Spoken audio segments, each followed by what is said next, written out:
Yeah.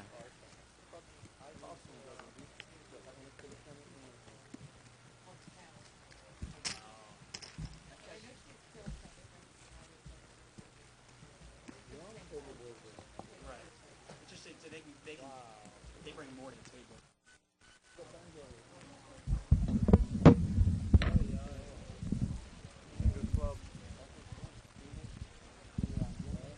Are you talking the full point? Let's keep our fingers crossed and hope for the best. Think good thoughts. Positive karma.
It's here.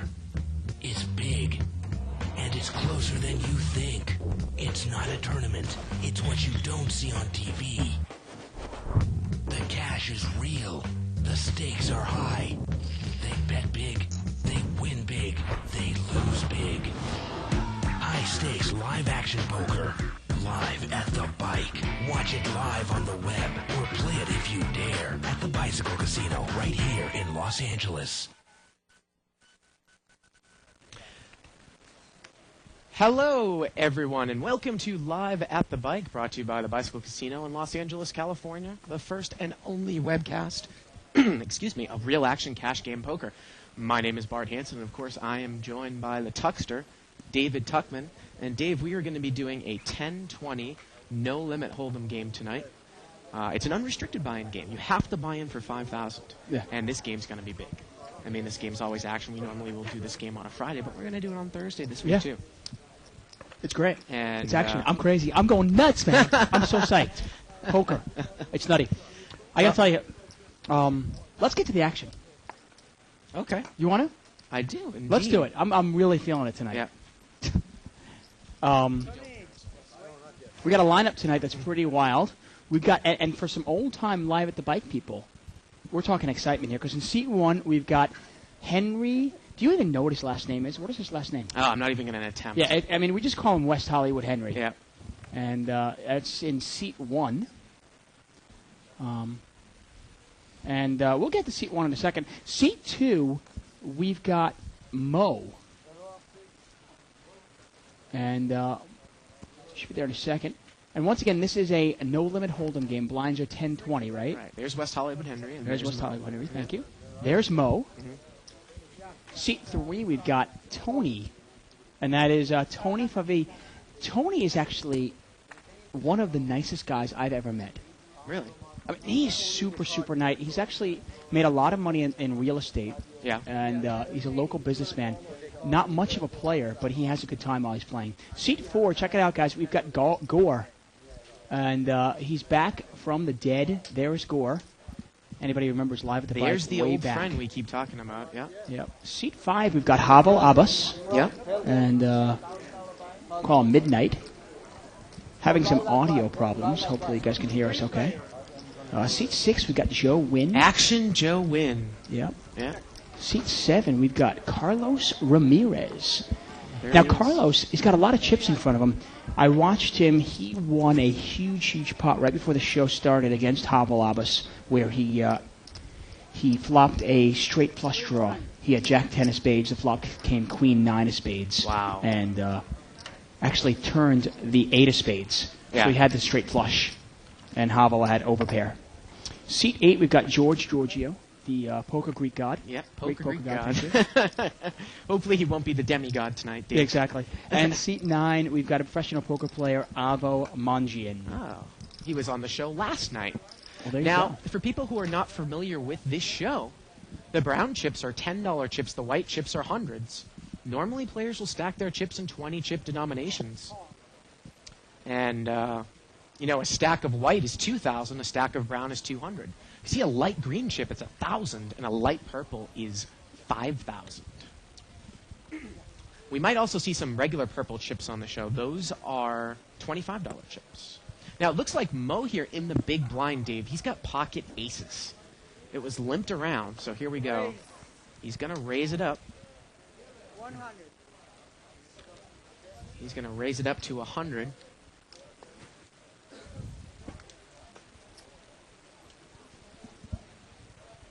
And it looks like seat number 8 here is going to call. We can't see what seat 8 has over there. That's George. Yeah. Pretty Flop. nice flop for pocket aces, Yeah. huh? Queen 7-4 here on the flop, and it's a rainbow flop. And George calls. George has got 7 deuce. He's going to call here with middle pair. The turn is a 4. And that's a great card for it's a great card for Mo now because a deuce does not give. Yeah. Pot's about $600 here. A deuce is no good for George here. George needs a 7 and only a 7. Mo's going to bet here again. He's going to bet 400. So now the pot's 1,000, and it's 400 to call. And I think George is going to call again. And he is going to call. So here we go. $1,400 pot to the river. And the river's a 7, Dave. Oh, wow. Unbelievable. Oh, wow. You just sounded like you busted a nut there. Jeez. Man, and George. And what a bad beat. Mo's going to bet again. He puts probably him on a queen. Well, how could you put him on a 7 there? That's terrible. And he's going to bet here. It Oh, looks like man. he's going to bet 400 here. The pot now is about 1,900, and George is going to raise it up. He's going to raise it up. He's going to make it 800 more to go. And Mo's going to call off the rest of his chips, and we're looking at about a $3,000 pot. and George let's get a look at spikes George's a face. 7 at the end. I want to see Mo's face when he looks at George's hand. Wow. Well, he already knows. Unbelievable. Absolutely incredible. Now, obviously, we're working here on our... and that was actually all of Mo's money. And I think that Mo actually might have moved all in there at the end.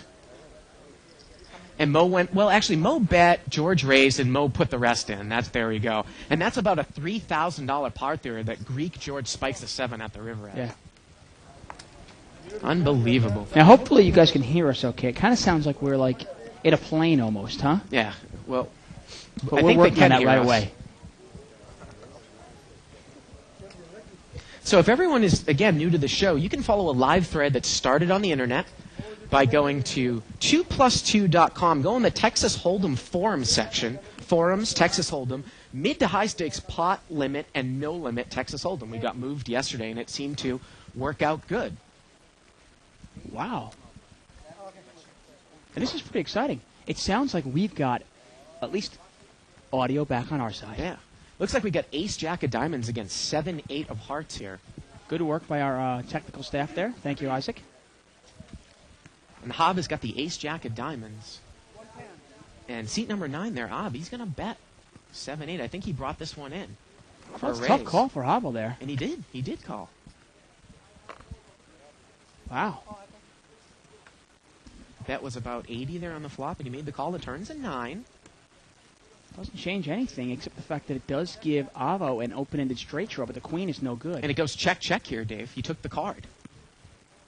And the river's a 3. And I think that both players just kind of gave up, but ace-jack is good here. Yeah. Avo did not fire. He figured that Hav must have had something there on the flop. Well, to the make problem is if you call. put him on a hand there. If you put him on queen-jack, he got there. Yep. And if you put him on a king, it's tough to get him off the hand. Avo didn't want to lose any more money on it. Interesting. I wanted to just throw a little hand. That last hand we saw pocket aces in Mo's spot, and George had 7 deuce. I actually had a conversation with George Georgian a couple days ago, and he said after watching the archives, he goes, "I have kind of a tell on Mo." Really? And one of his tells, he said, "Well, he goes, Mo rarely bets his hand." He goes, "If Mo if he raises pre-flop and then he bets the flop, he usually doesn't have anything. Really? And I think that's the reason George called him with the 7. Yeah. Now, obviously, it was a wrong read there, but he got lucky. Yeah, unbelievable hand to start off the night. Unbelievable. And we have a raise here by seat 7, Carlos. And he takes it down. Interesting, I got to go to the 1-year anniversary party for HollywoodPoker.com last night. And got to see some great celebrities. Dennis Quaid was down there, and Vince Van Patten was down there. And numerous hotties. I mean, girls just walking around with G-strings. Really? Oh, it was really off the hook. I mean, the girls were hot. And rarely do. I mean, I'm pretty, my standards are pretty high. Yeah. And these girls were hot. I mean, smoking.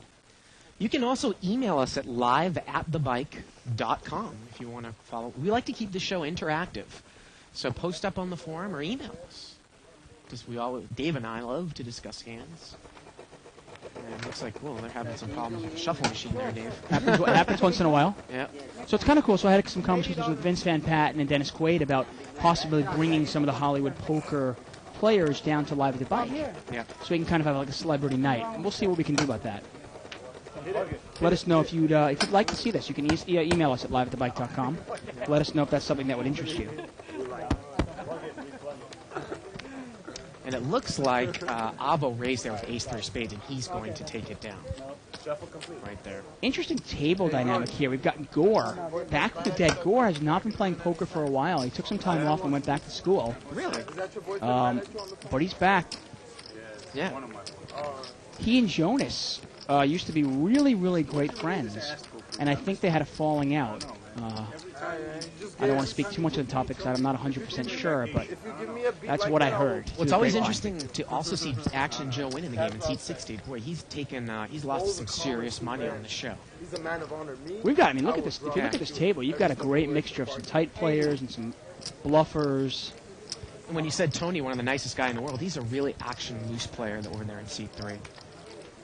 Now, Avo's going to raise here, Jack-9 suited, and he's going to take it down again. Yeah, like I said, Tony is one of the nicest guys in the world. He's a local businessman. He's an Italian guy, and I always have a fond place for Italians. Yeah. But he is super, super nice.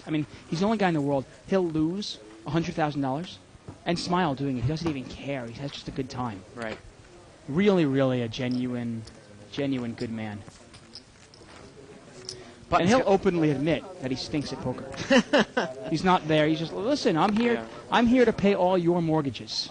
Well, Dave, we had a really, really interesting show last night, and it included an interesting move by Ed Shanazarian, picking up a huge pot and then kind of putting in him there like a ringer in with his chips there. Damon, who just kind of grinded it out for the next 2.5 hours in C3. If anyone watched the show last night. And I think they're going to have. Well, I know Damon has actually had some real success recently on the tournament circuit. Finished high up in the Legends of Poker main event. Also finished high up in another big event over at a local casino. And also at the Bellagio too. Yeah, didn't he? Yeah. He's had last 6 months have been really good for Damon. Yeah. There's look at West Hollywood Henry. Does he just look confused, dumbfounded? What is that? Looks like he's deep in thought there. So sometimes this happens, Dave, and they actually can just replace the shuffle machine, and I think that's what they did. They just brought Shuffle Master? Yeah, they just brought a new one in from a different table. Sounded like that one was going to explode.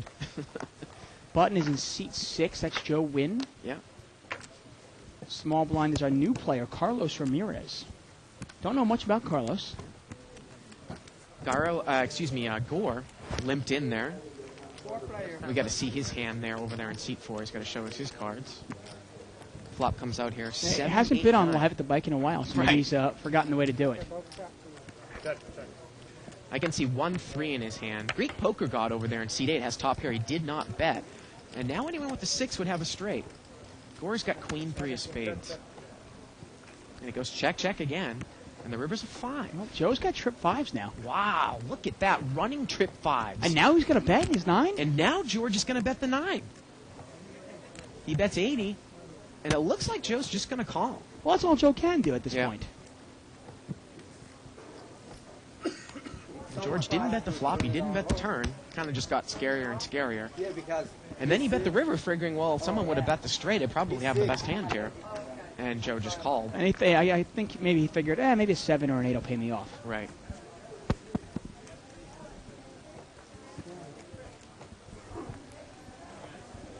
Well, it's interesting, Dave. Like I said, the 2+2 forum has moved over. Our buddy Kev Why have we started moved? the forum.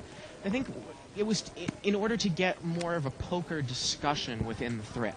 Sometimes people were tending to go a little off topic over in the World Poker Tour thread forum. So. Well, I go off topic sometimes, so. Look at this. Mo's got pocket aces again.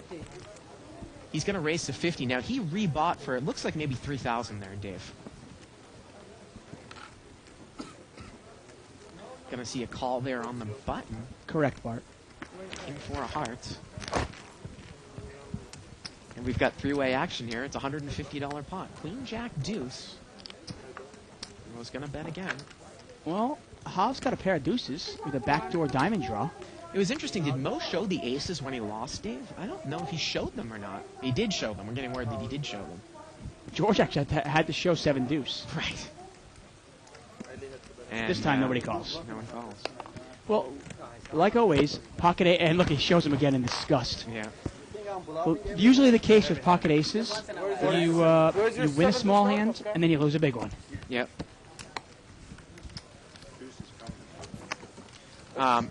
It's also funny. You might have kind of explained as to why George played 7 deuce of diamonds there against Mo's early position raise the first hand we got into, because you said that he thinks he had to tell, like he was just going to make a continuation bet a couple of times. Yeah.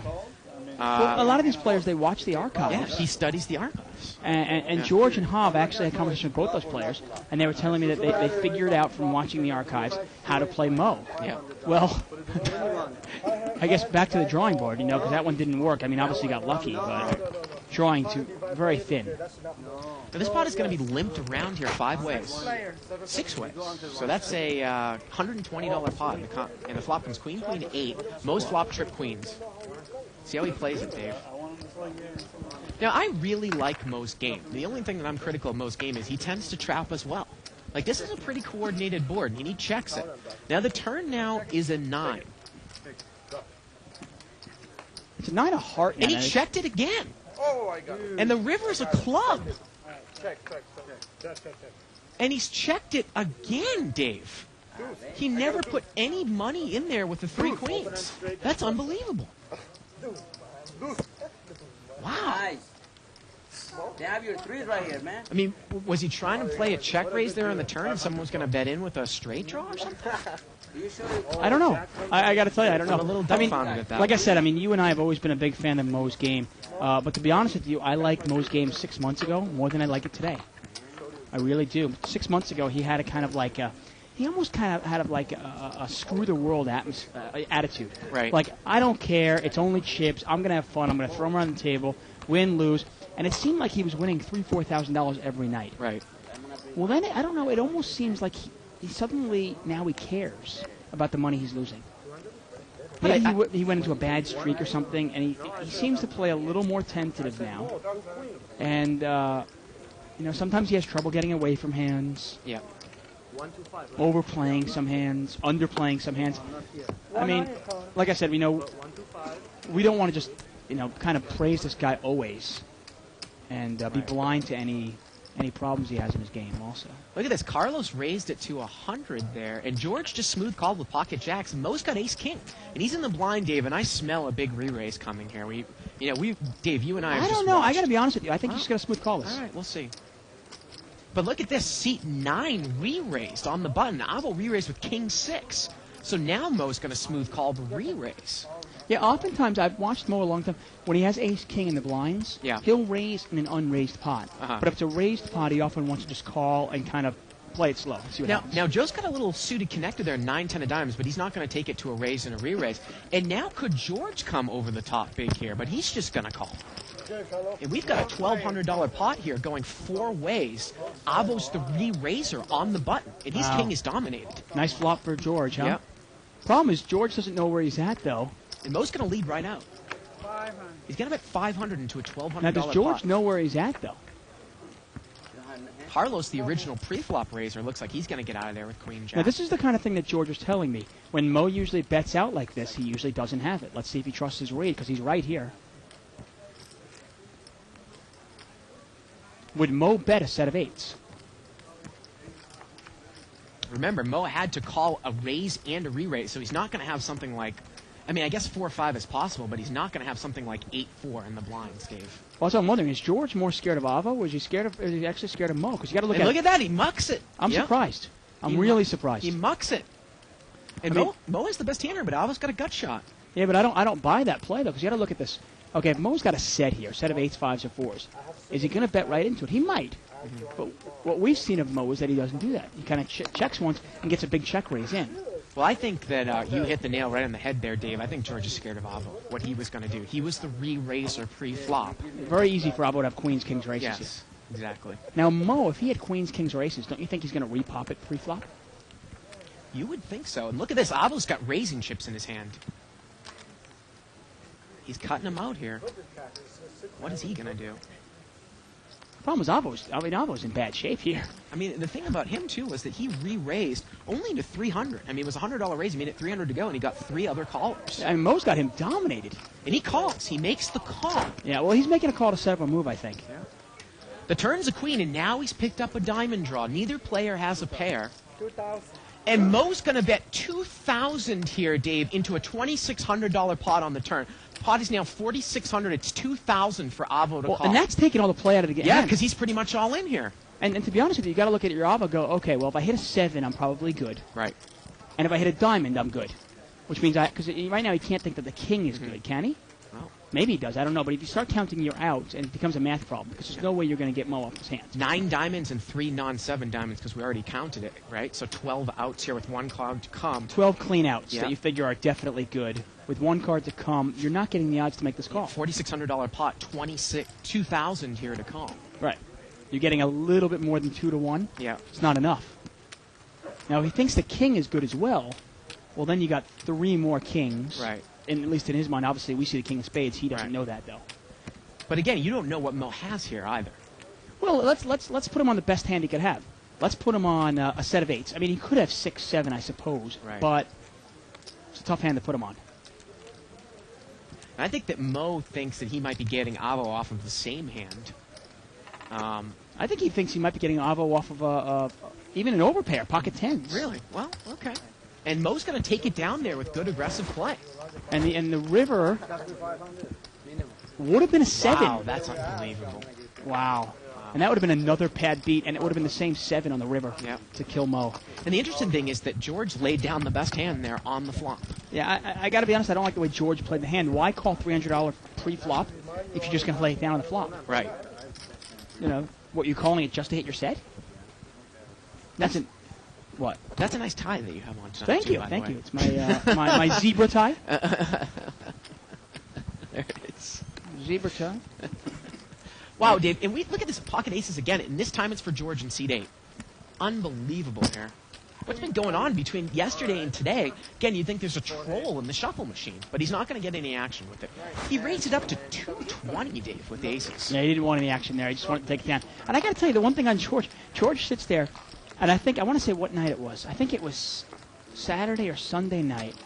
And I'm talking to George and Hop, and George really had convinced me that he had a read on Mo's play. Well, meanwhile, we've seen him make 2 terrible plays against Mo, basically, and he got lucky. You know, he basically called Mo down with the worst hand and then throws away the best hands. So much for being able to read Mo. Again, though, I think that the reason for the laydown with the jacks there was more of the fear of Avo behind him. But then why call? What are you calling for? You're just calling to hit a set? I mean, you're calling Apparently. a $300 bet? I know. He is pretty deep, but I know it doesn't make a lot of sense. Okay, I'll call a $100 bet because I'm Right. deep. I'm not going to call $300 just to hit my set. I mean, he did already have 100 in there. And the pot, at that point, it came back to him. He was the last one to call. Right, okay. Yeah. I mean, he can make... And that's real passive, isn't it? It is. Avo raised here with ace-jack. Carlos had limped in, and he made the call with jack-9. Interesting, I believe Jack-9 is double gutter here. 7 or a 10 would give him a straight. Right? No, it's a gut shot to the 10 there. But he bets right in there. Oh, right, a 7 is Yeah, not. Thank you. yeah. For some reason, I thought it was for a second. Sometimes those double gutters are tough to spot.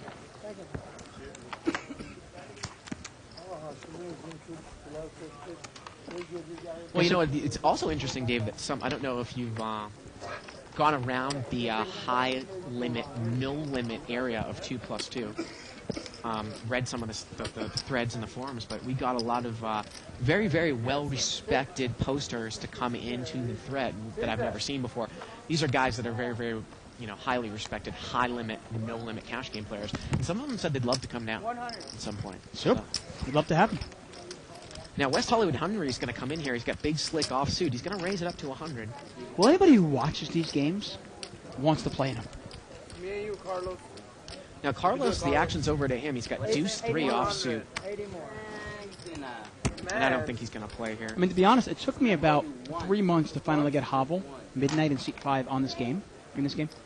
And Look at this. What do I know? He's going to call with the deuce 3.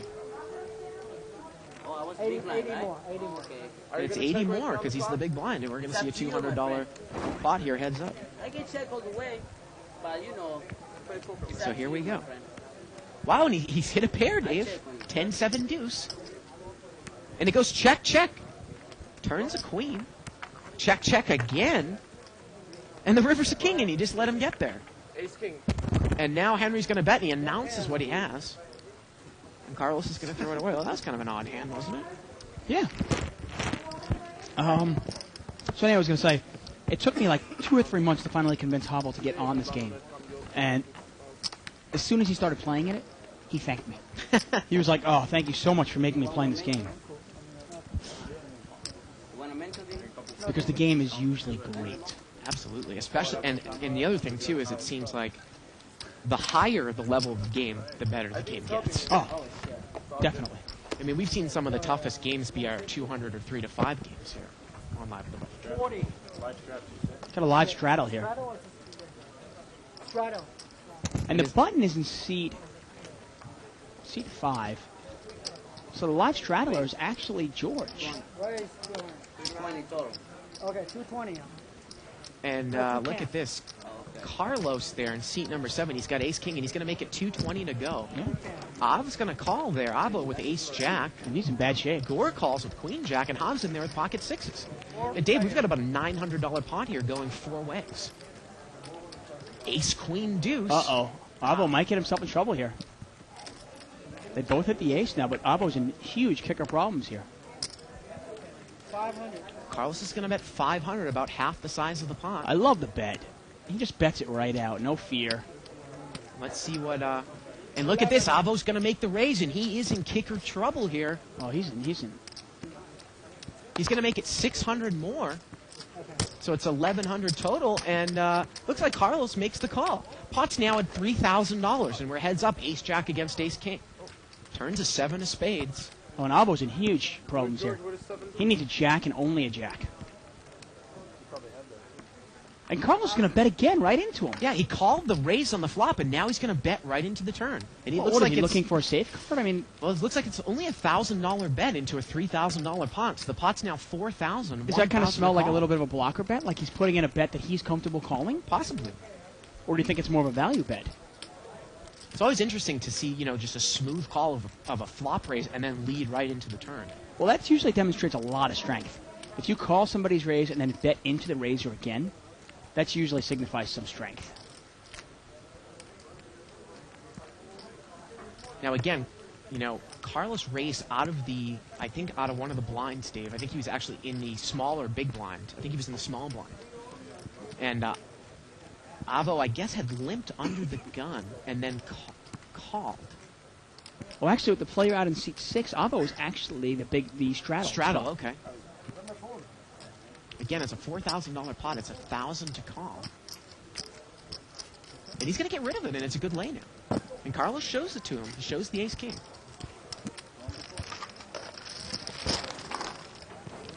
And he's going to take down about a $4,000 pot there. Thank you. Well, I mean, let's give Avo credit there. He threw a raise in there to see where he was at. Then when he got called and then bet into, he kind of got all the information he needed. Yep.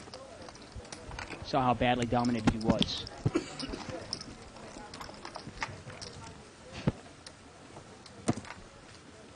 One of the other interesting things that's going on at 2+2, Dave, Paul Phillips. Yeah, of course. The great internet. I guess he made his money in during the late 90s, early 2000s on the internet tech. Right. He was also banned from 2+2. Really? And there was a big controversy about that. Of course, our buddy Russ McGinley was banned as well. All things happening over there on the forums. Five-way action here, limped around. Looks like we got a couple of hearts out here. 10-6-6. Carlos has got trips. I do appreciate the people at 2+2. I really do. Joe's going to bet 200 here with top pair. And Carlos is going to raise with his trips, Dave. There's a couple hearts Right away. out there. Yep. It's going to make it 700 to go. Now, in this case, Joe can't really even beat a 10. Yeah, Henry doesn't look like he's going to get in there with the sevens. I mean, what can Joe beat here? Except maybe hearts. Yeah, throws it away. And Carlos once again shows the 6. Have we seen Carlos on the show before, Dave? I have never seen him on the show.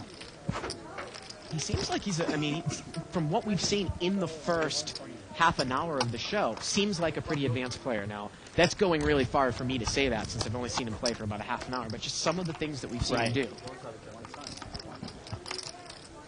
Well, look at this chip count here. Well, Carlos, the aforementioned Carlos, up to almost $12,000. And actually, you know what? This chip count is a little bit old. I think he's got more like, I want to say 15 or 13 to 14,000 right now. This was actually right after the start of the show.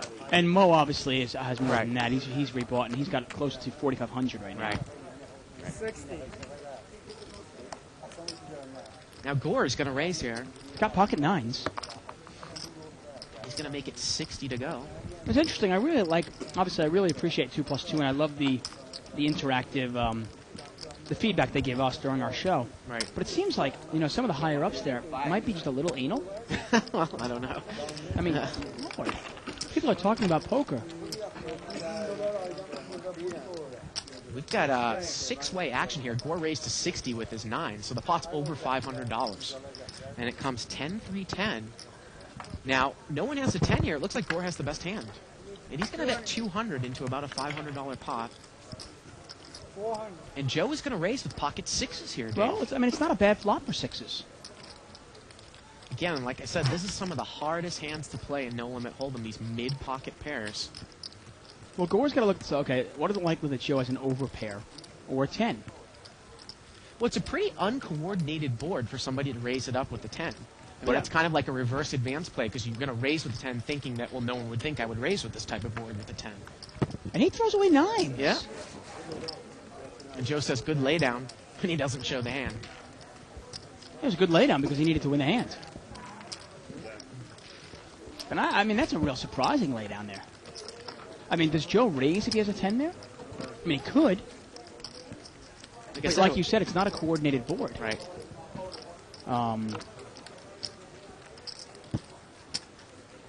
But I like Joe's play too. I mean, if Gore doesn't have a pair pre-flop, he's got ace king, ace queen, ace jack. Joe's got the best hands.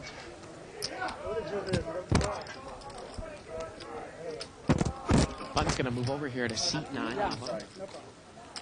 So one thing that was kind of cool about the party last night, actually, the HollywoodPoker.com 1-year anniversary party, besides all the hotties, and they introduced the Hollywood Poker Girls as well, which was kind of cool.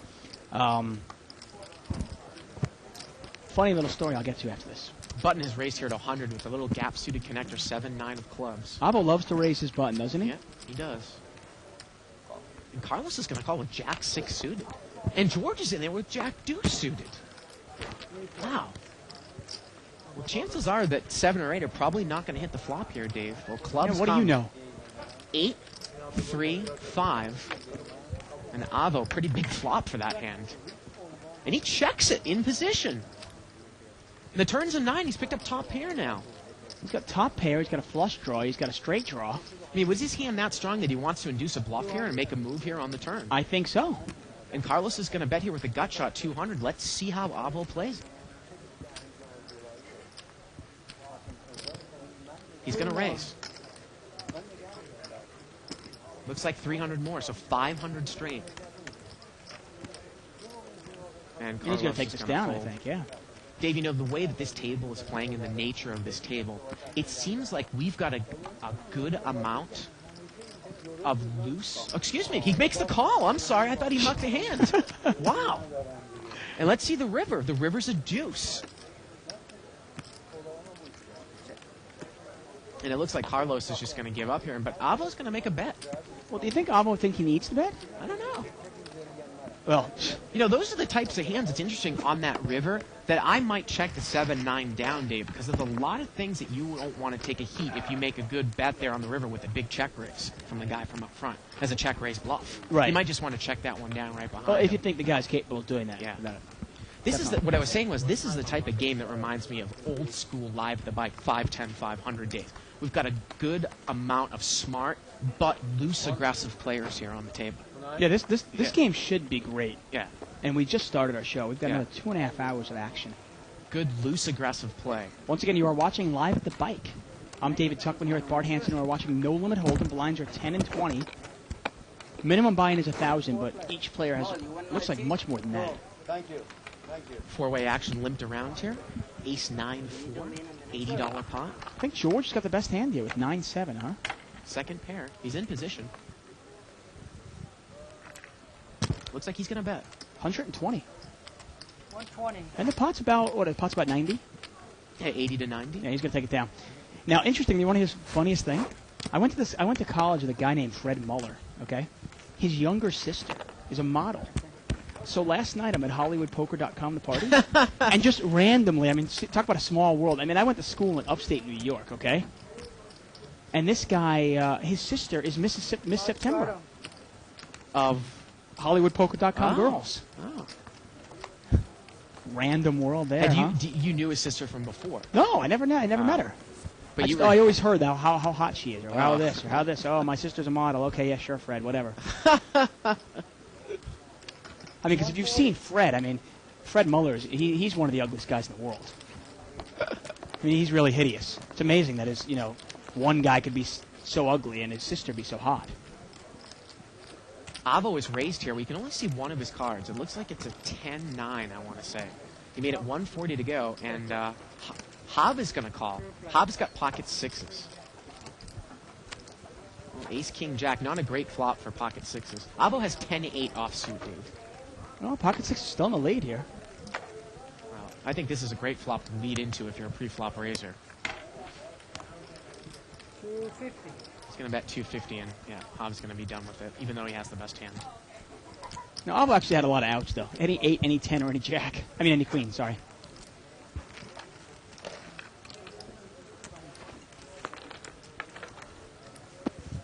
Now, obviously, as poker becomes more and more mainstream, more and more people are playing it. And it was amazing at the people that I saw last night that are like, oh, wow, I love poker. Poker's great. And it was like, I mean, where are these people just a couple of years ago? I mean, everybody's coming out of the woodworks just to play poker. Well, it's definitely a very social game, Dave. It's great. I mean, people talk about sports being social. They say golf is one of the most social games because you can, you're out on the golf course for 4 hours. So is poker. It's great. 80. Mo is raised here to $80. He's got Jack 9 offsuit.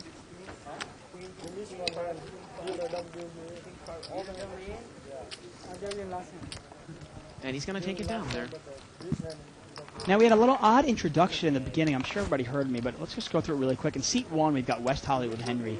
Seat 2, we've got Action Mo. Seat 3, we've got Italian Tony. Seat 4, we've got Gore. Seat 5, we've got Midnight Hob. Seat 6, we got Action Joe Win. Seat 7, we've got Carlos Ramirez. Seat 8, we've got the Greek poker god, George Georgian. And Seat 9, we've got professional poker player Avo. Now, the funny thing about this lineup right now, again, I say it's really a good, loose, aggressive lineup. There's a couple tight players in there, probably the two tightest players in the game, Mo, Hav, and George. But there isn't really a weak player. These guys all know what they're doing here. There isn't, say, a so-called fish in this game at all. Well, Tony might be the Well, biggest excuse me, fish. Tony, you're right, in Seat 3, and we don't want to mean that in a derogatory term. I forgot that No, he he- just started playing. He'll readily admit he comes in and goes, he'll sit down in the game and goes, the fish is here, guys. We have a raise here. By Seat 7, he's got pocket 10s. Seat 4 called with pocket 2s. There's Ace King in there, and we're going to see multi-way action here. Flop comes 8-9 Jack here. Well, it's not a bad flop for pocket tens. He's going to bet 200 right in there. No one has top pair here. Well, I mean, there's only one over. And Avo also has the open-ended straight draw. He's going to make the call. But Carlos has also got backdoor hearts.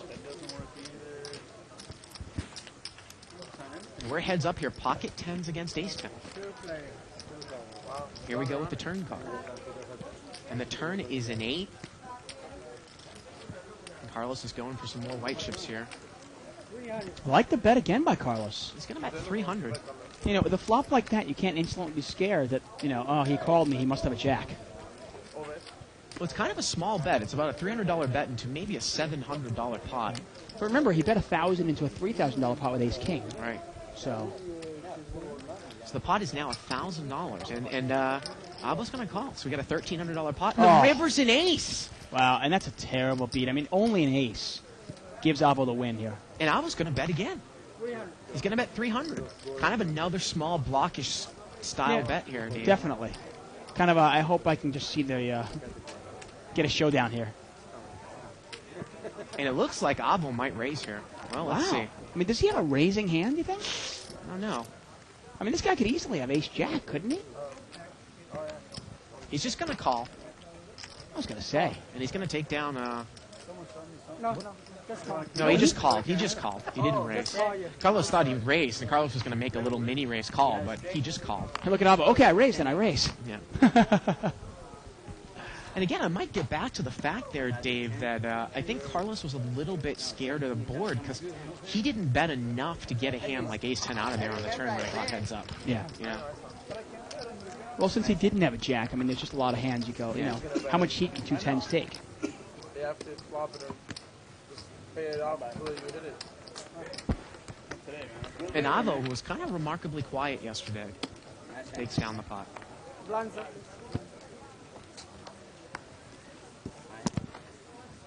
Now, it's funny, we call Tony the fish of the game, but to be honest with you, he's got a remarkable life. I've actually had dinner with this guy. I mean, he's got, you know, people love him. His family, he's got money. I mean, he's lived a great life. I mean, if that's the definition of a fish, I hope I'm a fish. Pot is limped around here. 10-4 deuce with a couple of spades. Carlos has got a 10. He's got top pair. But a $100 pot. He's going to bet out. 200. 200 into a $100 pot, huh? So it's almost like the overbet on the flop and then the underbet on the turn.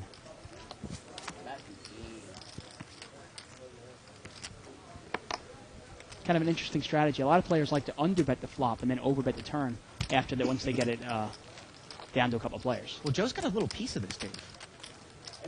He's got a second pair. He's trying to figure out if he wants to get involved. Carlos He's has been gonna pretty call. straightforward here, though. He's going to make the call. $500 pot here. Turns a 5. Let's see if Joe can use it as a spade. No, he's checked. Carlos is going to bet 600 now. Wow, and that's a nice bet on the turn. That's going to get Joe out. 7-9 of spades. It's almost like if Joe had bet the turn, I think he could have taken the pot away. Probably. Yeah. And at first I thought that Joe might check raise there, but he just called the flop. I think you wanted to see how strong Carlos was. That's a strong bet on the turn there. Joe didn't want to linger around. I mean, I think if Carlos throws in maybe another $200 or $300 on the turn, maybe Joe does check raise. Yeah. So how's your week been? I haven't seen you all week. I know Tuesdays and Wednesdays are you and Shirley days. Yeah. Well, we're going to take a look at another chip count here. And this says 500 no limit, but we're actually doing a $1,000 no limit game. So Carlos is up around 14,000, and Joe's in second place with about 9,200. Mo, who rebought, remember, he's up to 4,000. He rebought for 3,000, so he's up 1,000 since that's last rebuy. And Gore at the bottom of the list there, Dave, for about $1,300. Yeah, I mean, real surprising. But like I said, Gore hasn't been playing poker as much lately. He's been playing a lot more. He's been at school, studying. I know he's studying martial arts as well. Huh. So Taekwondo. I don't know exactly what. I have to ask him. Pot is limped around here. King, Jack, 7, rainbow. Doesn't look like anyone has top pair. A couple of people have jacks here. Got checked around. turns an ace, and Hobbs got ace-9 there, so he spiked the top pair here. And we didn't take it. We take it. And he's going to bet $50. And Carlos is going to call here. He's with the Jack-5. And Tony calls with the Jack-4. Let's see the river here. River's a 6. And I think that Hobb is probably just going to check this one down at the end, Dave. We'll see. 2 pairs. I check. No, he's going to bet here. Little value bet?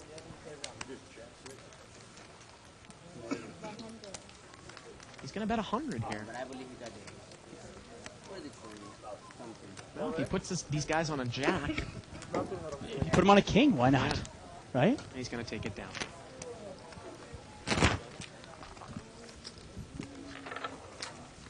So there it is. Hobb takes it down. One number, just a little more. Rock, paper, scissors, Midwest champion. Rochambeau. I love that game. You ready? Apparently, at the World Series of Poker, they did a $1,000 tournament. Did you see that go on when you were there? Actually, no, it was a $200 tournament, Oh. $225 or something like that. Oh. And I think some of it went to charity, and the winner of it, though, got a seat into the main event. Really? Yeah, that's the prize was. That's cool. No. And I think it was Phil Gordon's way of raising some money for cancer research, I want to say. That was nice. I was always a big fan of that game. Pot's limped around here. 7-way action.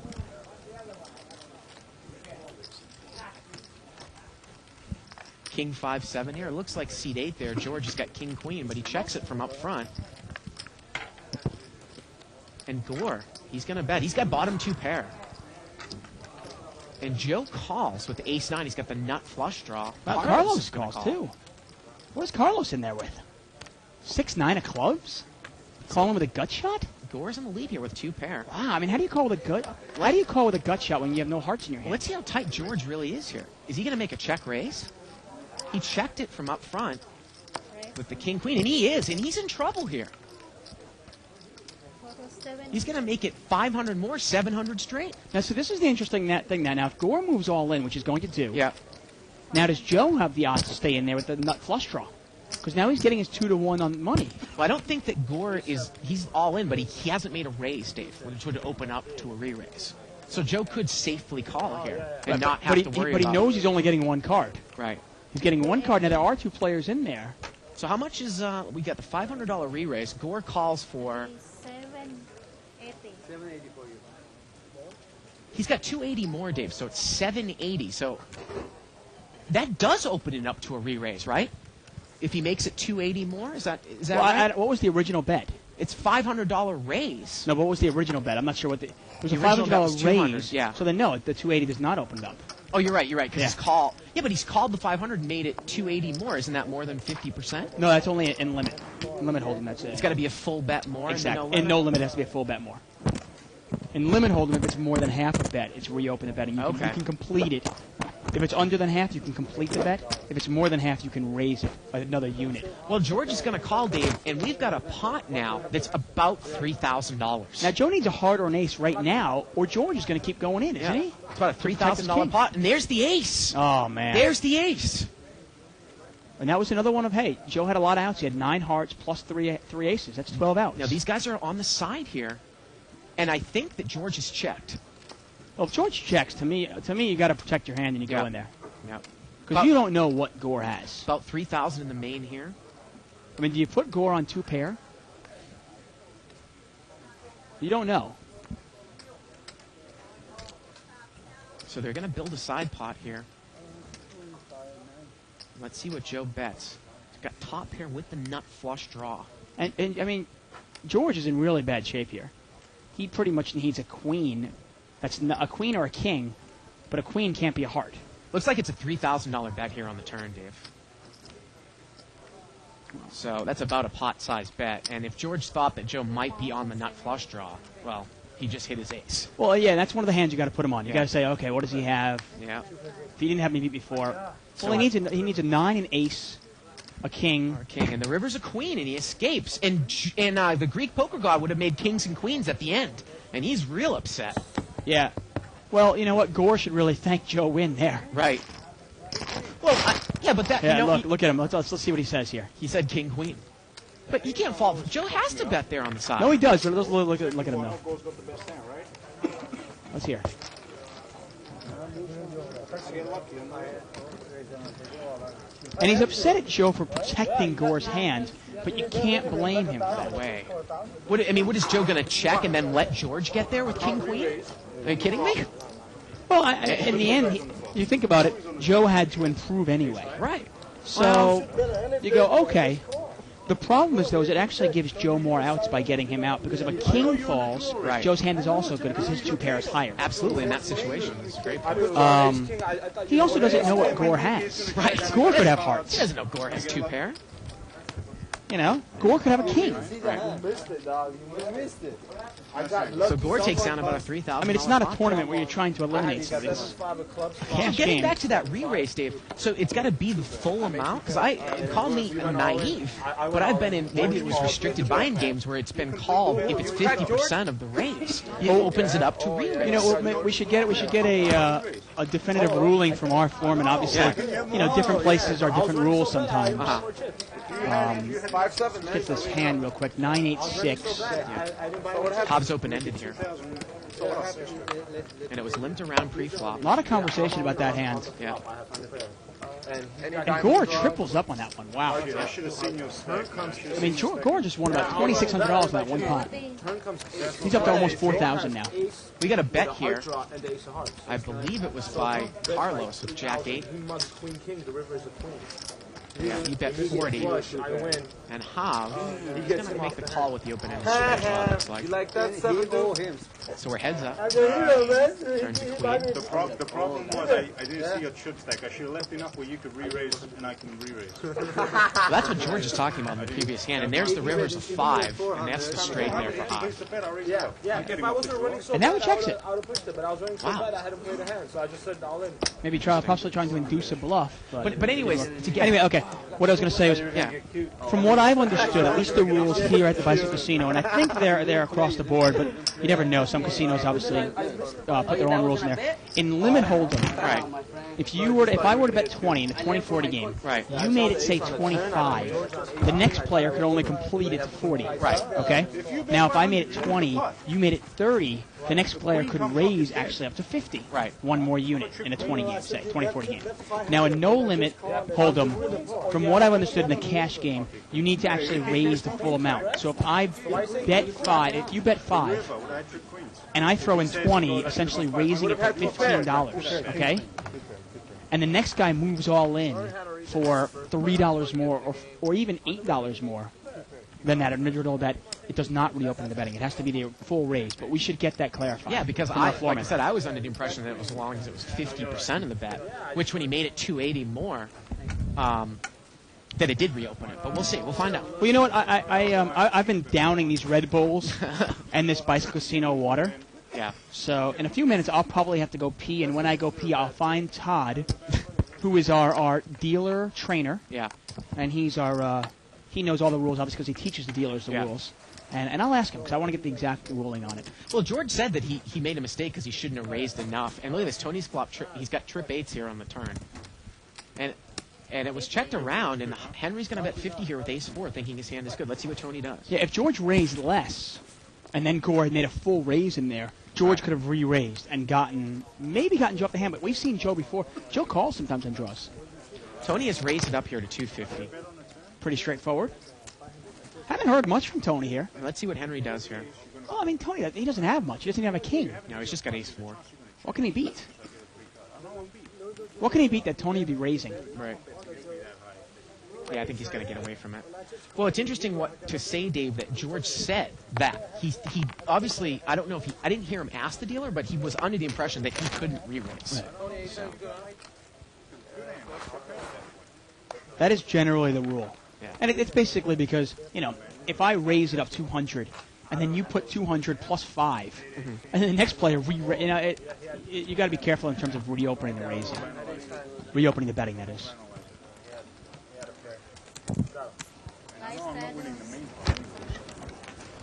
Got a straddle here by C4.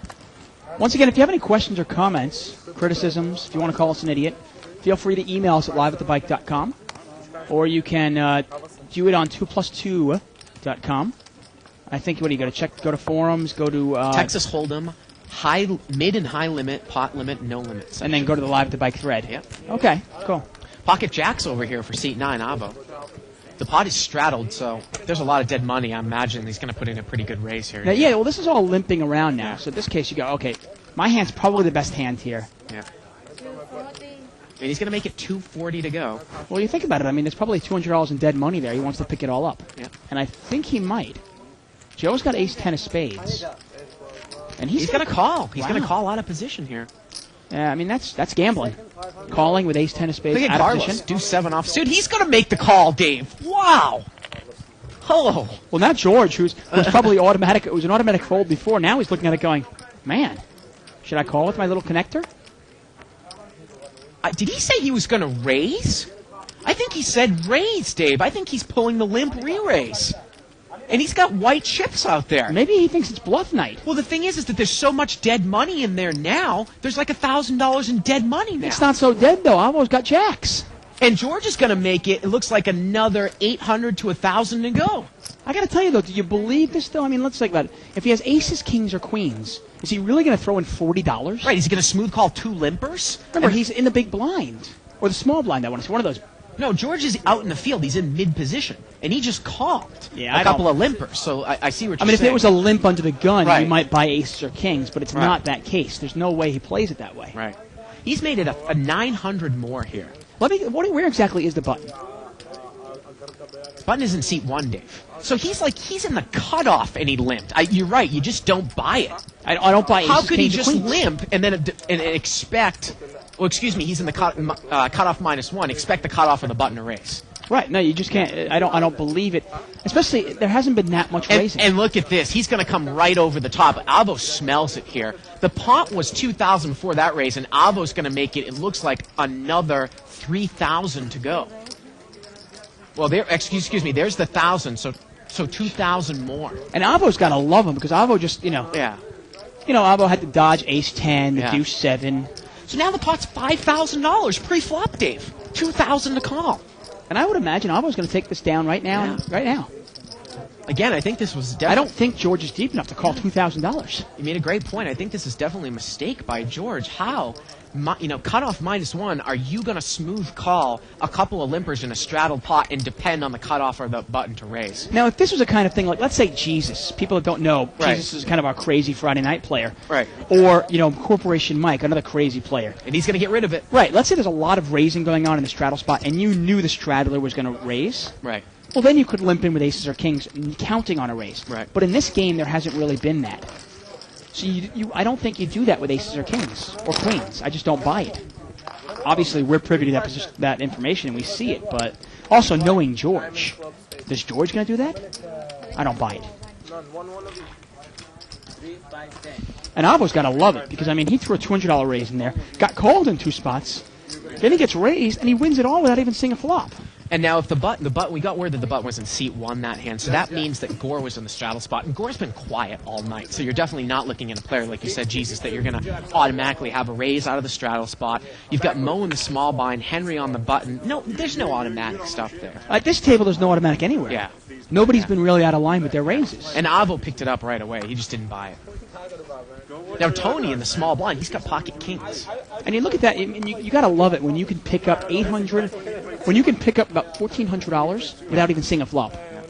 I think it was way more than that. I mean, No, he picked $200. No, not his own money. I'm saying $1,400 profit. Right. Well, he picked up 900 he picked up 1,100 itself from George because George made it 900 more. Then you've got, I think, 3 people that were already in there for 200. Two people, right? Two people, Joe okay. Joe in that. Yeah. Okay. But still right. a good amount. You're right. Oh yeah, you're talking $1,400, $1,500, $1,600 without seeing a flop. I mean, Right. there's no risk. Right.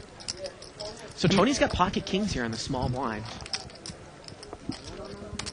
And Raise it up, Tony. 150. There you go, Tony. I tell you, I cannot tell you enough how much I like this man. He's going to make it 150 to go. I mean, I'm not into men, but if I was, Tony'd be my guy. Big Italian man. Ooh, just give me some of that, Tony. Jeez, I don't know if I can. No, he's just a really nice guy. I mean, I see him day after day lose money. So we've got I four-way still action smile. here. Well, there's the ace, but no one has an ace. And nobody's got an ace, a king, a queen, or an 8. He's in great shape. He's going to check it. He It's just doesn't know it. $600 pot. Ah. All right, everybody checks around. Well, the turn's a 10.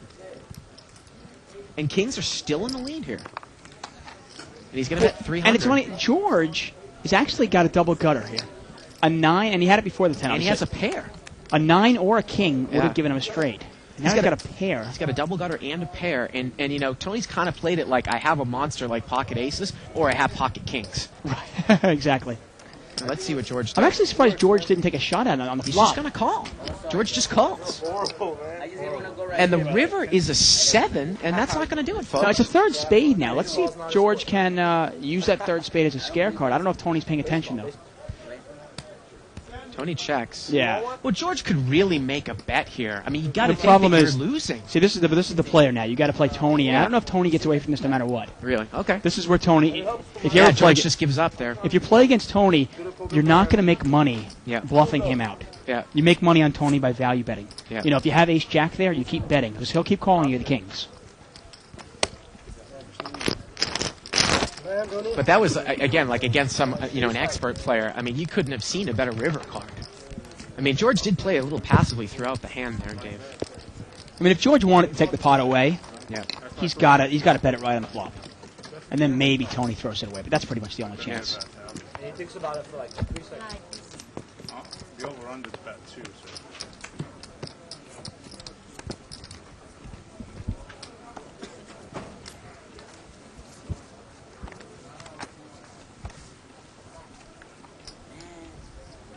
Now, real interesting there, the bends on 2+2 even says, even at no limit 1,000, people don't understand that checking the hand down when in a side pot, it only applies in some tournament situations, not in a cash game.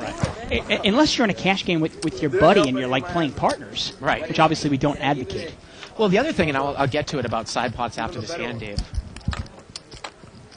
If you gave me the other one, I would have had a pen. Everyone checked here. The turn is another 10. Now, this is a case where if Tony was a real experienced player, he would definitely have bet his ace on the turn.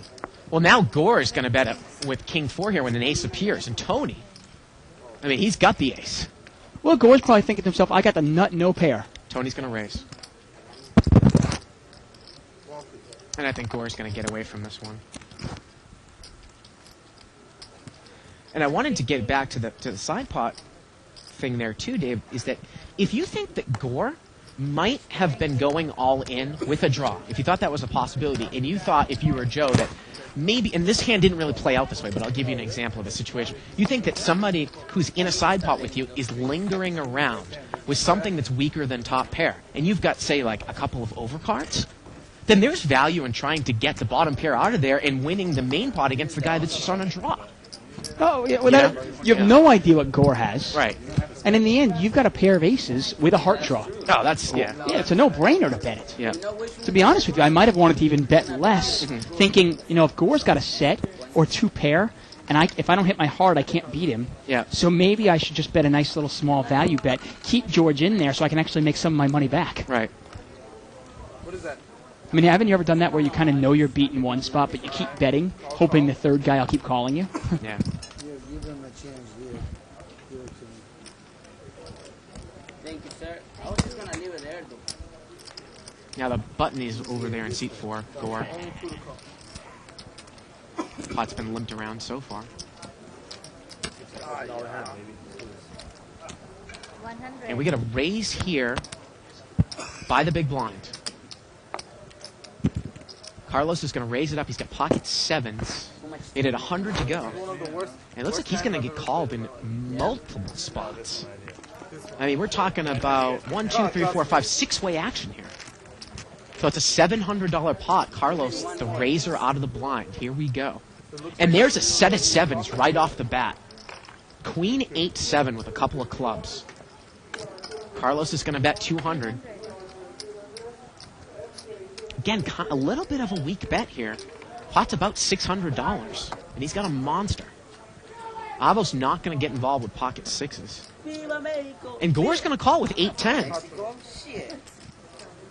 So we're heads up here. Pot's $1,000. Here we go to the turn. The turn's a 3. Just 2 plays. And Carlos is going to lead again. 500. That's 500, and Gore quickly calls. $2,000 here, and I think and Gore's drawing dead. And the river here is a 9. I check. It's a third heart, though, and it's just going to get checked down. Set of 7s is good. Carlos is going to take down another big pot. There was no card there that could have helped Gore on the river. Now, Mr. Dave Tuckman there, he's gone out, because we've got a couple of people who are interested in the ruling. He's gone out, and I think he's going to consult with the lead floor man, so he'll be back momentarily about that situation that happened with the raise, and when it's opened up to a re-raise. Sirs, ladies and gentlemen. 2 more hands. You take a blind, sir. But I come back. And the button here is in seat 5. Looks like we had an email here from Timothy Fisher. Jose, Mexican guy?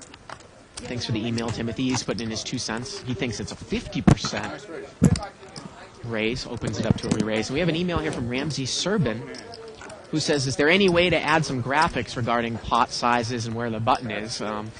If he's a new viewer, That's great. That's not it's very, very difficult for us to do that, and that's why we try to verbalize it as much as possible, because we're dealing with a manual system here. So the pot is limped around here, but we do the absolute best that we can, and we appreciate your emails. Ace Jack 5 here with a couple of spades. 2 people have hit top pair. Carlos and You don't Hav. have to bet your 5 so strong, man. Carlos is going to bet here with the Ace 6. He has a jack, okay? No, I have ace.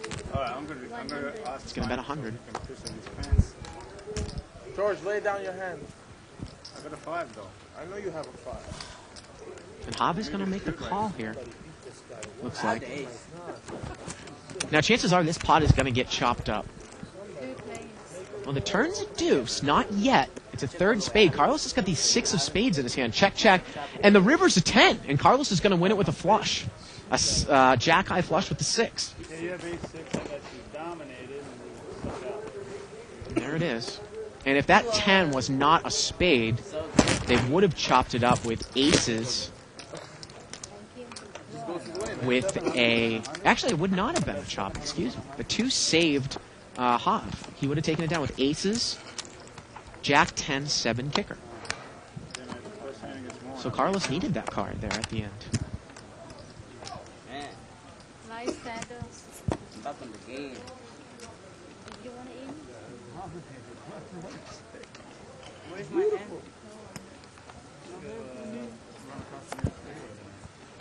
We've got Button here over in seat number 7. We got Straddle here by West Hollywood Henry in seat 1. And he's picked up a decent hand in the straddle spot, King Queen, off suit. That's actually one of my least favorite hands, but for it to be a random hand, it's not too bad. Big time trap hand in this game. Time.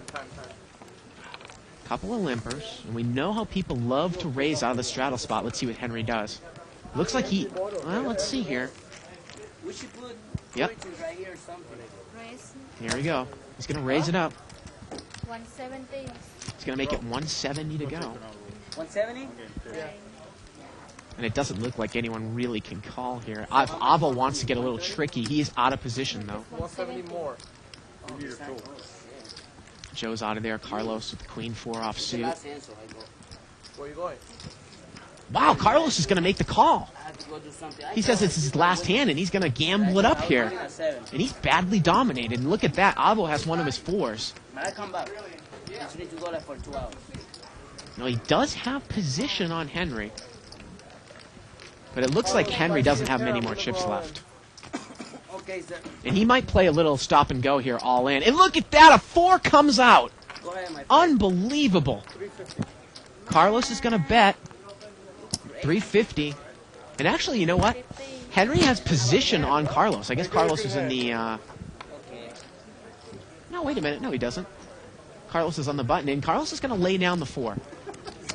And he's getting up, and Henry's going to take it down there with the second best If it's hand. not, it's going to be good by the end. Man, nothing.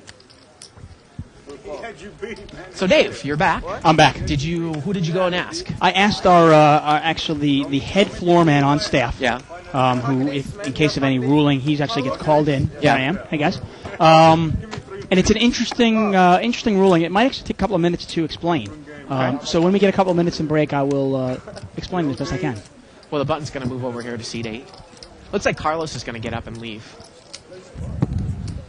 Well, it seemed like his post-flop play was pretty good, although he definitely came in with some questionable pre-flop holdings. Yeah, definitely. First time we've seen him on the show. And he was a huge winner. I mean, he won Yeah. a lot of it before the show even started. Yeah. When he made a straight flush. Now, George is going to limp in here with 7-8, and Avo's got king-queen suited, and it looks like he's going to raise out of the small blind. Going to make it 80. And George is going to call. He's on the button. So we're heads up, about $160 in here. 7-8 offsuit against king-queen. Well, they both get a little Queen piece. A7, yeah. And neither player likes the ace. They both check it. Check, check. Turn is 9. That's an interesting check there by Avo, because do you put George on an ace if he limped in from the button? Possibly. Well, to be honest with you, I kind of put, if you're Avo, though, the way he's played it, he's kind of played it like a... 200. He's going to bet 200 now. And George is going to pay him off Wow. with just a 7. I mean, I got to be honest, the way Avo played the hand, he kind of played it like he had a pocket pair. Yeah. Like almost like pocket jacks or pocket tens, you know what I mean? Well, at the end there, what can George really beat? Like only pocket sixes, pocket fives, king jack. I mean, you could make up a couple of hands. Anyway, okay, really interesting ruling there. Now, in that case, George actually, if everybody remembers the hand, George actually could not raise because he'd be raising himself. But Joe actually could have done the raising himself. And the reason for it is he did not have a chance to act in that round. I hope you understand what I'm saying. Now, let's say, for example, seat 1 makes it $100, okay? Right. Actually, in that case, Gore made it $100 to go, or $200 bet, right? Joe called 200. Let's say Carlos calls 200, and then in that case, George actually made it like 700 to go or 600 to go, raising it 500. Right. Now all those players can act on George's raise. Right. Okay. So now it goes back to Gore. He can raise, Right. and so can George, so can Joe, and so can Carlos. But George actually can't re-raise because he can't raise himself because Gore's raise was not a complete raise. So, but that's the issue, though. What is a complete raise? A complete raise is 100%? 100%. It's not 50%. Right, exactly. Because if it was 50%, George could raise, right? Because It would he be- made it 280 it would more have on the reopened 500. it, right. Okay, so I guess at this casino it's 100%. But it's an interesting case in the sense of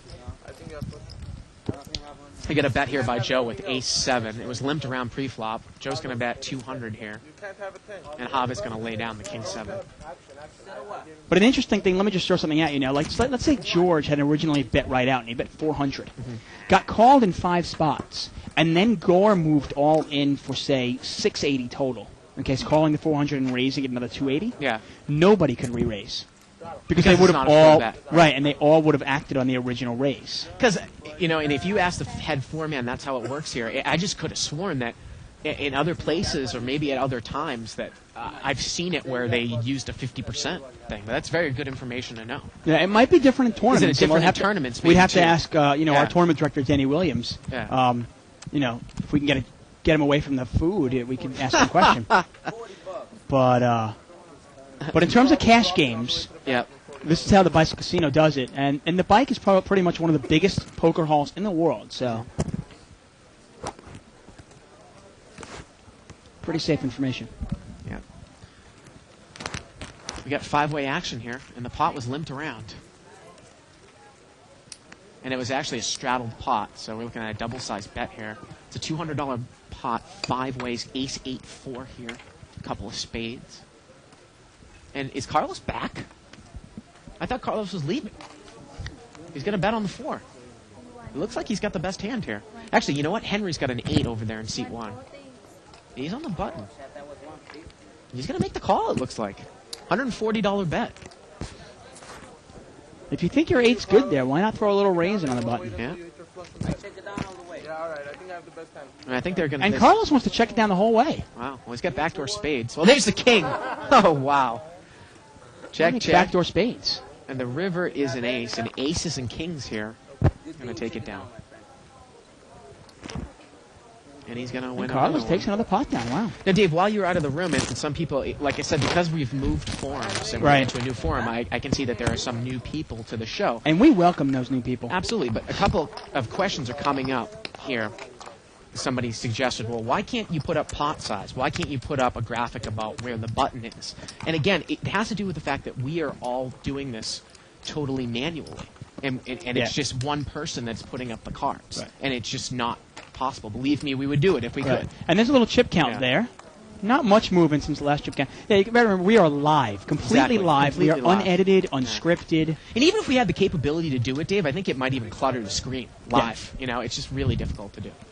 Chip count there. Carlos around 13,000. Joe with about 8,400 there. Gore, I think Gore isn't he up to like 3,000 now? Yeah, this is a little bit old. Yeah. And we got pocket kings over there for Joe. And he raised it up to, looks like 120. And Carlos called with queen 9. Carlos was running hot. Well, Queen 9 suited. Yeah. But those are clubs, and those are red cards, so. Joe's going to bet 300 here. Carlos would be really stretching here to call this flop, Dave. Yeah, I don't think he can call us. Yeah. He throws it away. Once again, I mean, most of the poker you see on TV. Actually, I will go to stretch. All the poker you see on TV Everything. these days, Everything. is edited. Yeah. There's weeks and weeks, or months and months, and hours put into post production. Right. Until you see it. You see, basically, if there's 100 hands or 200 hands, Yeah. you're seeing the very best 7 or 8 hands. Right. And obviously, they have hours to script what the commentators are going to say, and in terms of putting up the percentages and the pot size and all these different things. Yeah. We don't have that luxury. Yeah. But on the other hand, we don't want that luxury because we think live, where you get to see every single hand. To us, that's really exciting. It's never been done before, and you guys are all lucky out there, watching the show because you've got a couple of commentators that seem to be kind of the idiot savant with arithmetic in our heads. Because we can just really zoom it out there pretty quick. yeah. And I was always good with numbers and adding, and I try to, keep and the same thing with you, Dave. Try to keep it flowing. As It was best kind of as- funny when this show first started. People would hammer us because we were like 3 or 4 percentage points off. I didn't realize that we were like doing it in our head in a matter Right. of like 4 seconds. Right. This pot was limped around here. Hobbs got the nut flush draw. Okay, now quick here. Hobbs got nut flush draw plus the aces and overcards. So how many outs does he have? What are his percentages of making an ace or a club? Boom. Look at this. Carlos is going to bet, and I can tell you off the top of my head, this is a bluff. He has nothing. He's got backdoor clubs at the queen. He's going to bet 140 here. Now, George has got top pair, and C-Dave He's he's got next backdoor to act. backdoor queen club draw. But Right. Hobbs got the ace. Right. Let's see how George plays this. He's got the top pair. Now the board like that, to me, you got to raise this right away. You don't want anybody else lingering in there with a 7 or a 9 for that gut shot. Now in this case, nobody has a 7 or a 9, but Now, how does he know that? Remind me after this hand, Dave, because I want to ask you a question that was brought up on the thread last night as well. Okay. So he's going to raise it up here. So 2 more for me, right? He's going to make it 340. Now, Hobbs facing a bet and a raise. He's got a draw. But are you, again, sometimes worried about the fact that you've got another guy who originally bet into the flop who is to act Right. after you, and it's opened up, maybe to a possible re-raise? He's going to Raise it? he's gonna call. Shit. Or did he say re-raise? Yeah, that, I think he actually said shit. It wasn't call, it wasn't raise, it was shit. Wow, and Carlos made the call, and he spikes a queen here on the turn. Well, he knew that was coming. Carlos made the call on George's raise, and he's going to bet here again. This is unbelievable. He's bet $600 into about $1,100 pot. He called the flop with queen 5, and he spiked his top pair. Wow. And, if you're George, you maybe think he had a club draw with a queen here? Well, you wonder. You go, well, now how do you like your Jack 10? You raised and you got called in 2 spots, and now this guy's bet into you again. Mm-hmm. And it's one of those times where when you raise somebody, they smooth call and then bet into you again on the turn. That usually represents strength. But you wonder now, how big is the bet? $600 into about an $1,100 pot. So you're talking about a $1,700 pot now, right? If you're Hob, do you call? Well, you're getting about, almost About 3 to 1? About 3 to 1. Do you think your ace is good? That's the another problem. issue. Do you think your ace is good? If the guy's got 2 pair, your ace is no good here. He's got 9 club outs plus 3 ace The outs. guy could have Jack 9 for all you know. You don't know. If his ace was good, he's getting about 3 to 1, and Well, it's he's the right call, and he's going to make the call. I think he's going to call here, just hoping for a club. I'm sure he doesn't want an ace. So now the pot is about 2,200 here, and here we go to the river. And the river's a 7. Can he use this card as a bluff card? No, he's just going to check it, Dave. And Carlos is just going to turn it over. And let's take a look at George's face when Carlos turns this over. I got confused. Guys. Wow. That's classic. You know what? Wow. Man. Why, my friend? And Carlos just seems like he's having a good time. He's gambling it up. I mean, that was also a diamond, too. I mean, it's a really scary Yeah, card. You yeah. wonder. Carlos, you're my hero, man. Look at George. He's just not pleased. Gore called him his hero. Yeah. Dave, what I was going to ask you was there was a question that was put up on the thread yesterday. I believe it was by C.W. Siggy. Now, if I'm giving credit to the wrong person, I apologize. He might have, somebody initially asked it, and somebody then reinforced it. Okay. And it was a pretty generic question. Do you ever raise a no-limit hold'em for information? Do you ever raise In no-limit hold'em for information? Do you make information raises? Now, Shirley and I basically said yes. I mean, there are. You mean just only information? Well, I mean, the question was so generic that That's what I mean. I mean, like I'm always a lot of times I'm raising to try to figure out is my hand good or not. Exactly, and I think if it's taken in that context, but apparently there have been, I guess, some threads on the high limit, no limit forum that says that that's not necessarily a good raise. And I think the question is so basic that we need some clarification. So if people are hearing Right. this out there, Well, I maybe mean, we can I'll throw elaborate. something at you in a second here. Yeah. Now, when I asked Avo made a strange play last Friday where he actually called down a man, and we're talking like called him down like $4,000 call down, with a queen 3, and all he had was a pair of 3s with a queen kicker. And the board was like ace, king, 6, ace, king, 6, 3, deuce. No, I don't want to take. I just want to play. Wow, this is amazing. I don't mean to interrupt you. No, Tony's go raised to 100, and Carlos is called with deuce 9 of clubs. He's playing any 2 right now. Well, it's a blackjack hand. George is called. Looks like West Hollywood Henry's in there. Double down, Carlos. $400 pot. Hey, Doyle Brunson says if he wins one pot, he's always in on the next one. He's usually in there raising, though. Here we go. King 10-5. Henry's hand is good right here. How can he know it, though? Check. He's got to ask us. Yeah. We can tell him. And everybody checked, though. Tony did not bet in position. Look at this, a set of 6s for Henry. Well, now he's very good. Somebody might fire at it, though. Let's see if somebody bluffs. Yeah, and George just picked the wrong time. He's going to bet 200. Oh, George is just stepping at it all day. He hasn't made a good move all day, it seems like. See what Henry's going to do here. Nothing's working out for him. It's one of those days for him. I mean, the board has got some straight possibilities and 2 spade cards. He just calls, though, Dave. And Tony calls behind him. Wow. You know what? Queen falls here. Tony's going to make some money. And the river's a queen! And George and Tony both have straights. And Henry's going to push all in now with the set. He didn't raise on the turn. Yeah. And we're going to see some action behind these guys. Right. Tony and George both have the nuts. Now, this is one of those times where it's a little more exciting for us, for them, but we know it's a chop pot for Tony and George. Henry's moved all in for 620. And Wow. let's see, is Tony just call here? Did he just call? And did George check the river? I think George checked the river.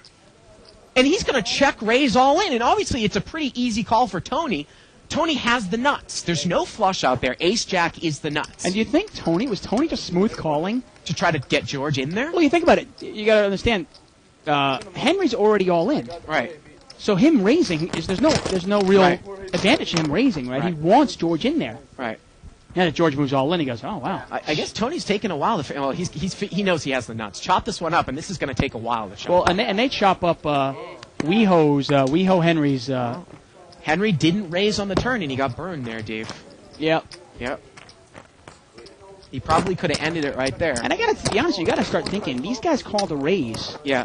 A queen. You don't want any Broadway card. I don't want to see an ace. Well, I don't want to see a jack, and I don't want to see a queen. That's why I said it wasn't the most uncoordinated board there with 4 cards there on the turn. You've got 2 Broadways, you've got 2 spades now. Maybe George is betting out. There are a lot of cards. I mean, if a jack comes off, might your opponent have ace queen?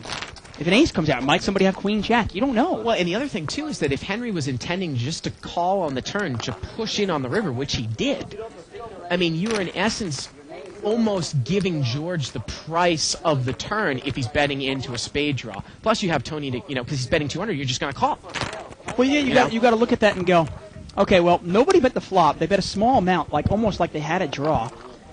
I'm giving them basically a free price to go for their draw, Right, and if they miss, I'm not going to get paid You're off. not going to anyway. pay it off because I'm going to move in on the river and they're not going to call. I mean, unless maybe an ace falls on the river, they might pay off $300. There's Dame in there. Yeah, close look at Dame in there. We Took talked about him over before. Ed's chips.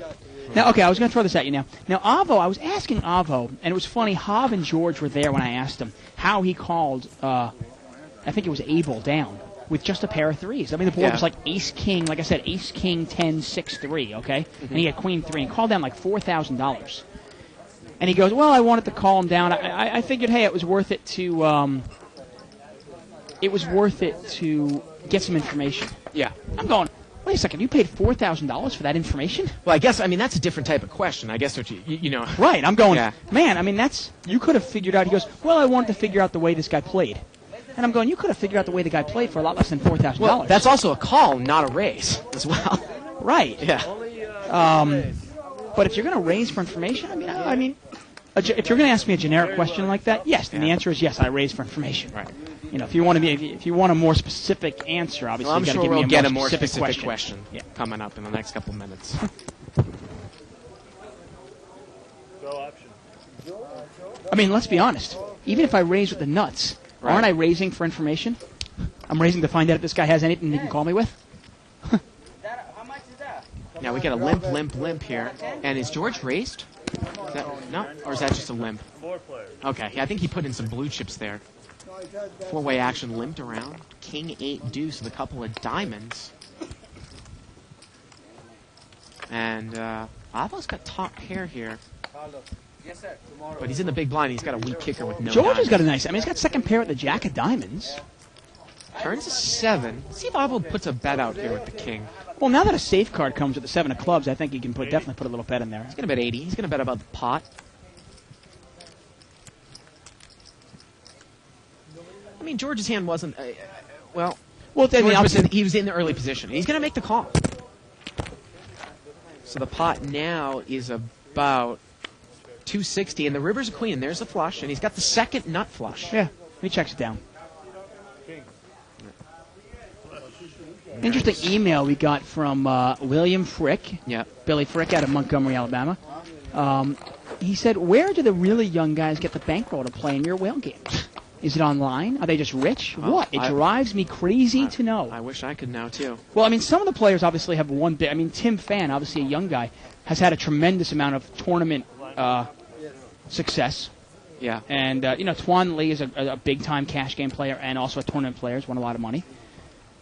And a lot of these guys are actually, they're bankrolled by other players. Right. They're put into these games by wealthy businessmen and so forth that, want to think these guys are good players and put them in for a percentage. Button here is over to the Greek poker god. 120. And looks like Avo in the small blind seat 9. He's got pocket jacks, and he's going to make it 120 to go here. He's going to thin the field out. And look at Hop. Hop's going to call 7-5 offsuit. He's in position, and these two are going to go heads up. About a $250 pot. Here we go. Ace, deuce, 9. Let's see how Avo plays it with the 1 over card. Well, last time an ace came and he didn't have the ace, he checked it. It looks like he checked it again. And Hop checked right behind him. He's going to check again. And then Hop checks again. And the river's a jack, and now he fills up. Jack's full of deuces.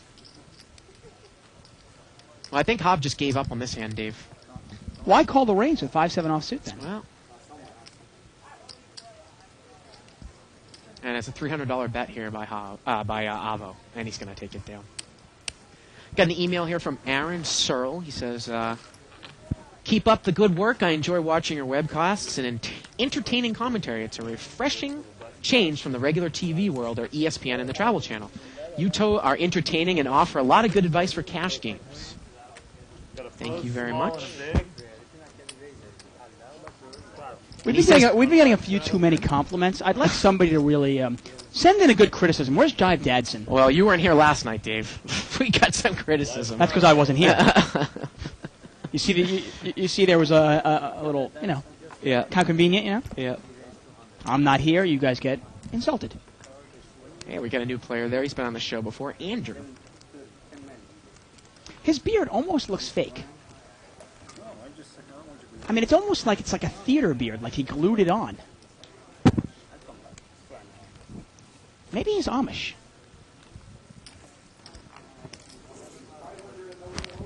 You ever see that movie Witness? No, I didn't. No? Harrison Ford? Kelly McGillis, I want to say. Where has she been? What happened to her? She just fell off the face of the earth. Gore raced here to 40 with 4 or 5 off suit. And look at Mo. Mo, I thought Mo was in the game, and he flops bottom 2 pair. Yeah, and he's going to bet right out. Definitely not a hand to slow play. Really, he hopes somebody has an ace here. Doesn't look like anybody can call. Well, George has got a gut shot, but he's got a black king jack, Dave. Well, a couple times. Gore's got a gut shot, too. Yeah. Well, this time George doesn't think Mo has nothing when he leads out. And Mo's going to take it down. Well, you can just see how Mo has definitely tightened up his games from the early days at Live at the Bike. Yeah. So, Dave, you know, when people are thinking about what to give your loved one for Christmas, why don't you give us a good idea about a present? Well, I'm Jewish, so I'm talking Hanukkah. Okay, here, okay? Hanukkah. But Hanukkah, Christmas, hey, whatever, you know? Actually, I like to do Hanukkah. Really get the phlegm up there, okay? Oh, I'm sorry. Why don't you guys get yourselves... I'm trying to read this email here. I'm sorry. You gave me the plug and I forgot. Well, think no longer, Bart, okay? Because a month's subscription to Live at the Bike is right at your fingertips.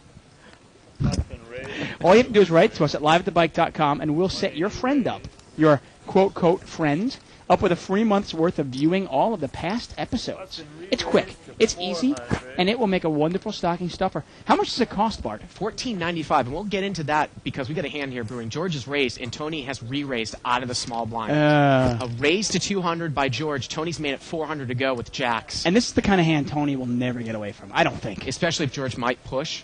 And George is going to play it as a trap here, Dave. Yeah, and you don't need to trap Tony. If you have kings, move all in, he'll call you. Pot's about $800 here. Here we go to the flop. Uh-oh. Raggy flop, 10-5 deuce. And Tony's going to lead out with the overpair. Well, I mean, I like the bet. He's going to bet 200. How does he know where George is at? Now, does George think that maybe he has ace-king and he's going to trap it? Your hand's vulnerable with kings. You don't want to see an ace spike. But he's just going to call. So he's playing it slow. $1,200 pot here. Here we go to the turn. The turn's another 10. Now, you think it's a scary card for, well, I mean, you wonder here. Does somebody maybe have a 10? Tony bets 400 here, and now George is going to raise. Okay. And might it save Tony from all his money here? That's the issue. He made it 600 more here. Well, now you wonder if you're Tony. I can't beat a 10. I can't beat queens, but Tony's kings, going to races. quickly call. He's going to quickly call here. The pot's about 22 to 2,400. Yeah, Tony's going to have trouble getting away from an overpair. Here we go to the river. Most players do. The river's a 3. Tony is like most players. Look at this thing. Got checked down. George checked it down at the end. Well, when Tony smooth called him, I think it got him scared. Well, George played that really slow. I think he lost a lot of value. Then again, we don't know. I mean, both these guys are here a lot. Maybe sometimes they play it like they're just kind of being nice to each other at the end, so you never know. I don't think I mean, maybe. I don't think he was being nice. I think he was possibly scared. You know, he said, okay, this guy's got a 10 unbeat if he's got aces unbeat. I can beat jacks and queens. So you look at those two, you know, maybe 50% of the time he'll have a 10 or aces, the other times he'll have jacks or queens. Now, I wanted to read this interesting email here by Neil Willis. Or Neil Wills, excuse me. And I don't know if this is true, but it sounds interesting. He says, great show. The origin of saying the nuts came from poker games in the Old West. If a player was in a hand but had no more money to bet with, he'd go outside and unscrew the nuts and bolts from his wagons on his, from the wheel on his wagon. He tossed those in the pot to signify that his wagon was up for grabs. So the reason behind the best hand is called the nuts is that the player would only bet the nuts with the best possible hand. It's interesting. Yeah. Wow. Yeah.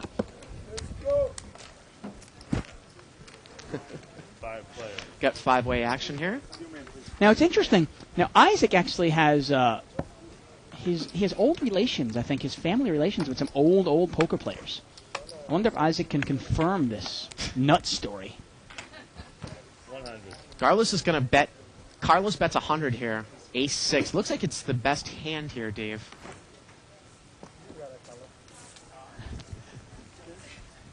And he's going to take it down. Take it down, Carlos. Yep. Once again, we are live at the bike, folks. I'm David Tuckman here with Bart Hansen. We're playing No Limit Hold'em. Blinds are $10 and $20. Now, Dave, normally on Thursday nights we do a $500 game, but I think Mo was like, hey, we got everybody here. We want to do 1,000, so why not? Yeah.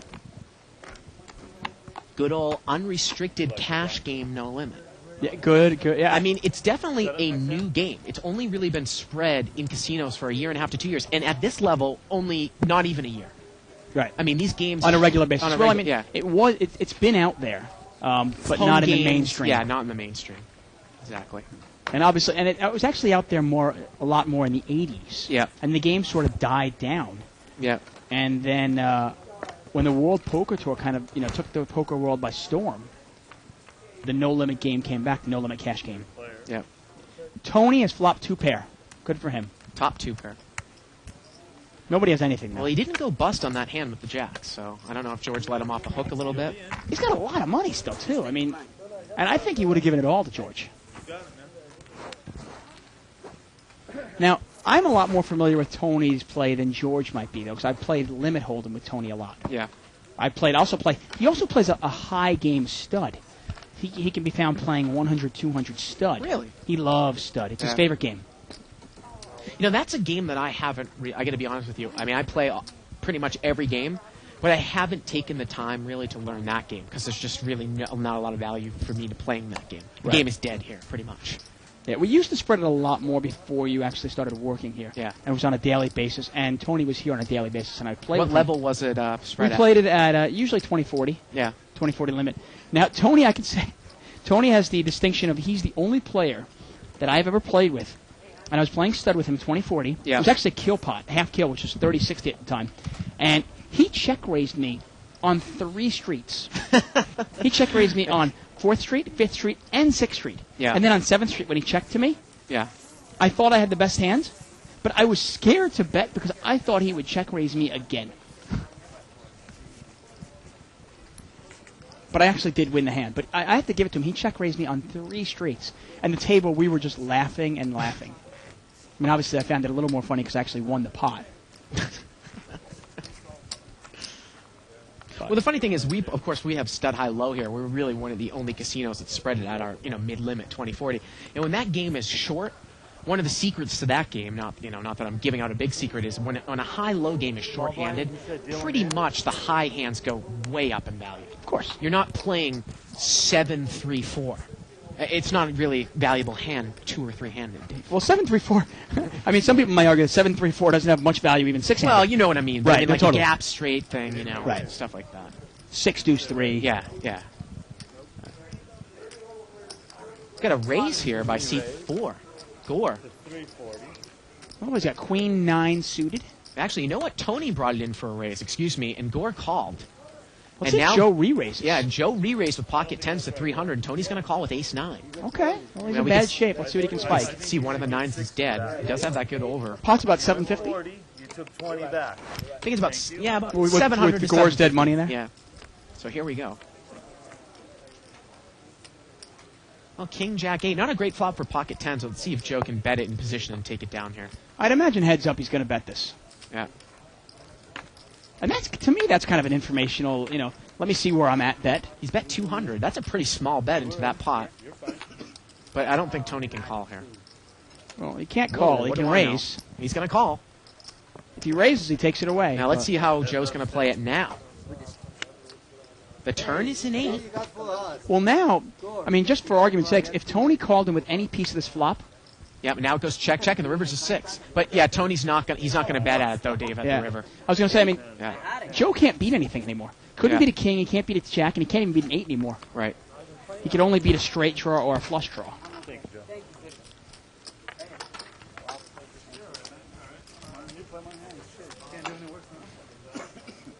Would you like to buy the button, sir, or you want to? Well, and an interesting point that's brought up here by 7 and 7 on the thread, which it was kind of a generic question last night, but I kind of picked up on it a little bit. Oh, the Actually, chip count let's go there. to a chip count here. So Carlos, yeah, just over racking it in there. 14,000. Wow. Now Joe's up a bit too. He's up to 8,000. Abo's about 7,000. And Gore, he's kind of, moping around there around 2,000. Now what happened? Now he won about I want to say when he moved in with that bottom two pair, Yeah. he tripled up to almost 4,000. Where did he lose 2,000? Well, he was up to 3,000, I think, total. So he's down like Oh, another okay. So he had a 1,000. little bit less than I Yeah. thought.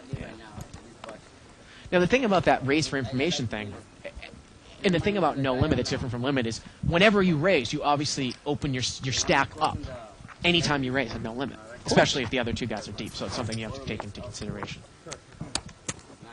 That's why sometimes I would definitely be more apt to raise a vulnerable hand and limit on the river than a no limit, or bet Oh, a mediocre hand definitely. on the river and no limit. Buy shirts, that's Carlo. Vote for Carlo. Tony has raised here to 50 with ace-8 offsuit. He's going to get several callers. Looks like Hav in seat 5's got ace-queen. He's got the best hand. Wow, look at George come in. A lot with of ace-3. aces in there. I mean, I doubt an ace of flop. King, queen, 4. Well, Hav's got second pair. With all those callers, do you really like it? Let's see what Tony does. And that's the weakness in Tony's game. He'll raise with ace-8, but then not follow up. And everybody checked. And now the turn is an ace. And Wow, it gives, that's a case ace. wow, Tony an ace, and Hav's got 2 pair. And now Tony's going to bet. And you know that Hav has to know his hand is good because the guy had ace-king. You would have bet the flop, right? And if Tony bets the flop, he probably takes this one down. I mean, you never know. Hav might call him with ace-queen, but... That's been raised. And Hav is going to raise here. And some people could say, why doesn't he slow play it? Well, Well, you know, a he's lot of kinda scary coordinated. cards. If a jack comes, a 10 comes, a spade comes. You don't want somebody backing into something and you go broke on it. He's going to make it 700 more to go. George is going to get rid of his ace pretty easily. And this is the kind of hand where Tony can lose money on, and he Yeah, he he's gonna calls. call. Yeah, you see, this is where he kind of overplays hands, and I was telling you before. And he's drawing dead here, right? He Yeah. could catch it. What a king would chop it, right? Yeah, he needs the queen of hearts to fall. Nah, it's the not the queen of river is hearts. a jack. And obviously the queen of hearts would be a faulty deck, and all the money would go back to everybody. That's all he needed. And it's just going to get checked down here, Dave. Well, I mean, look, it's a jack of hearts Yeah. on the right. Yeah, no 10. I mean, anyone that's 10. Yeah. It's interesting, though. I mean, you're not really scared of a big check raise there by Tony. Could you value bet 2 pair there? I mean, even if Tony Hoping has he has ace-jack? 2 pair? Hoping he has king jack? Yeah, I guess maybe, hopefully. No, you definitely could do that. Give it a shot. I mean, he did call your $700 re-raise. So once again, Hav's not as familiar as Tony's play as you and I are. Yeah. Where Tony gets me frustrated, Dave, is in limit games, like a 30-60 limit game, because, I mean, Frustrated. How can he possibly frustrate Well, you? he'll cap it with a lot of hands where you want to come in and you're like, I mean, you have to adjust your play, but Right. Well, this time he's got queens. He's got a real hand this time. it's going to make it 90 to go. Yeah, Tony, I mean, that's what I'm saying. You can't get frustrated by a player like that. You kind of just go, when he wins, you kind of just tap the table. You go, good hand, Tony. Well done. He's going to give it back to you with interest. Yeah. Maybe not today, maybe not tomorrow, but sometime he'll give it back to you. Well, Gore's going to call here with a suited king. King rag suited. And Hav is in there, but we can't see his cards. His cards are right there, Dave. So we're going to play Hav in the dark here. Well, an ace comes out, so let's see how Tony plays it. Tony's probably, and he's bets. He's bet.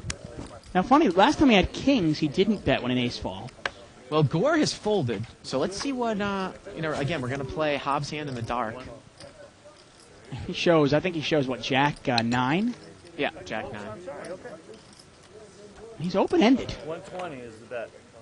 And he's opened his hand up and he's called. Oh, I think, is Tony all in? Tony is all in, yeah. Oh, he's all in, so it's a draw here. And he's in good shape because he needs a queen or a 7, and obviously the queens are busy. Yeah. Queens are going to be good here. Good job, Tony. Take it down. I knew I was going to ask you a question before, or answer a question before, and I kind of lost my train of thought. So when I remember, I'll come back. Everything good to me.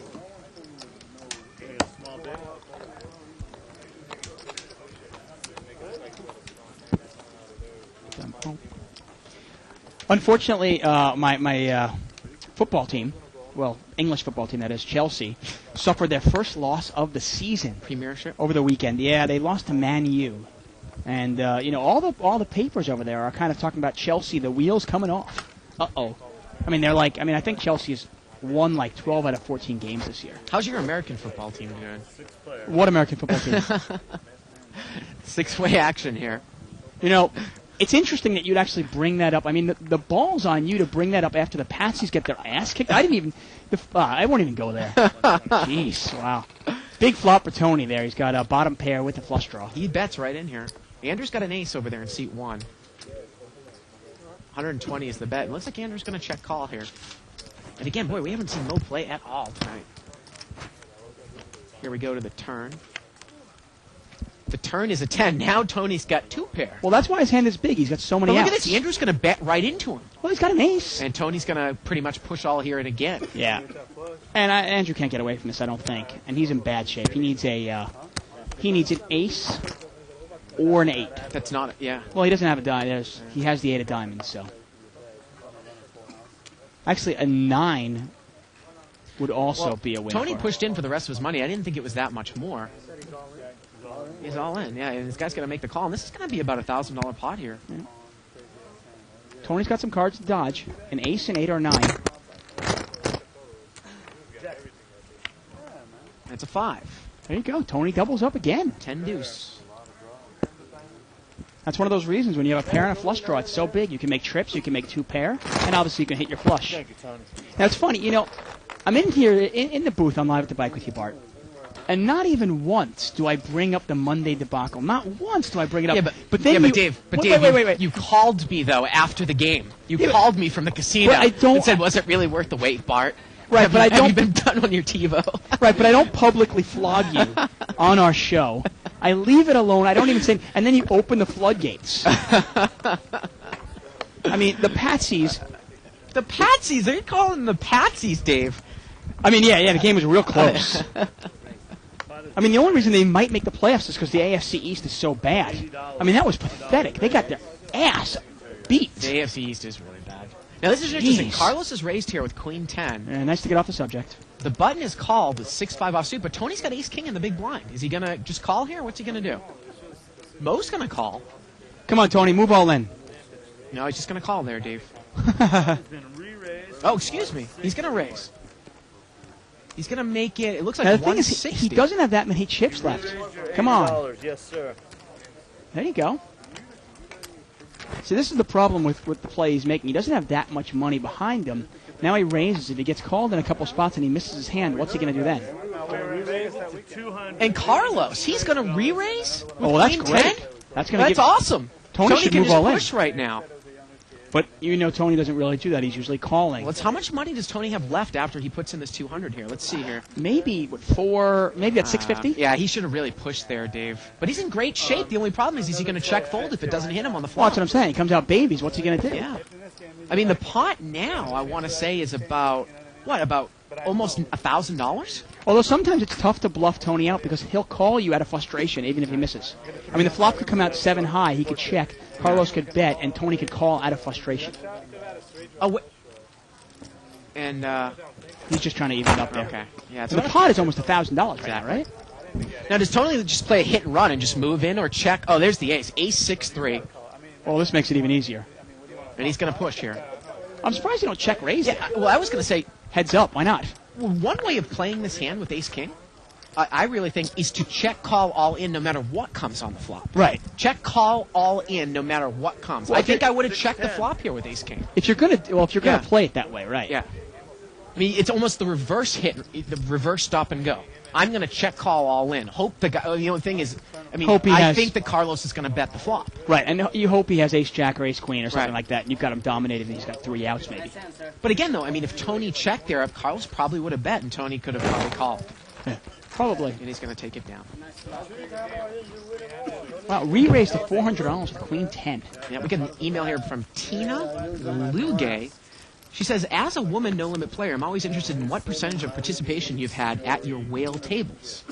What common playing characteristics do you find from a female player?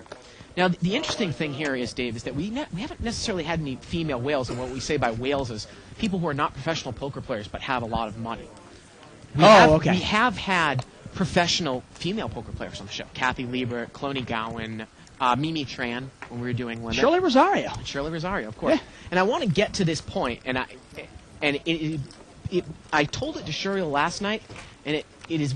I'm going to say this And I have no intention of trying to be insulting at all. And But you do it so well, Bart. Just comes naturally. we get a raise here by seat 9. I think you're going to agree with what I say. Avo is going to raise, and Tony's going to call here with Queen. Now, Jennifer 8. Harmon has been here. She usually comes out here to the Bicycle Casino for the Legends of Poker tournament every August. And she plays in the big game, the big whale game. But unfortunately, we didn't have the whale game going at that moment. Right. So hopefully next August when she comes out, we'll have her. Well, there's the ace. So Avo brought it in with ace-king. And you'd assume that he's going to make a pretty good-sized bet here. Now, this is another place where Tony might get himself in trouble. He's got second pair. Everybody checked. He didn't bet the ace-king there, Dave. Wow. Getting Surprising. tricky. Well, let's give Avo credit here, I suppose. He doesn't bet it when he hits his ace, and he bets it. He basically never bets if an ace hits the flop. That's whether he has it or not. Well, now he's going to bet, and actually he's going to get Tony involved now. Yeah. But, I mean, that's a real dangerous board to try. I mean, I guess it was a rainbow flop, but wow. Well, any king or jack, though, and you're... Yeah, you don't know where you're at. Well, but if jack hits, you do know where you're at because you have a king in your hand. Right. And the river's a 9 here. Tony's going to check. And let's see if Avo's going to make a value bet here. He is. He bet 600. Now, this is interesting. If Tony actually had an ace, Yeah. there's almost no ace that Avo can beat. I mean, he can't beat ace-queen, ace-10, ace-9.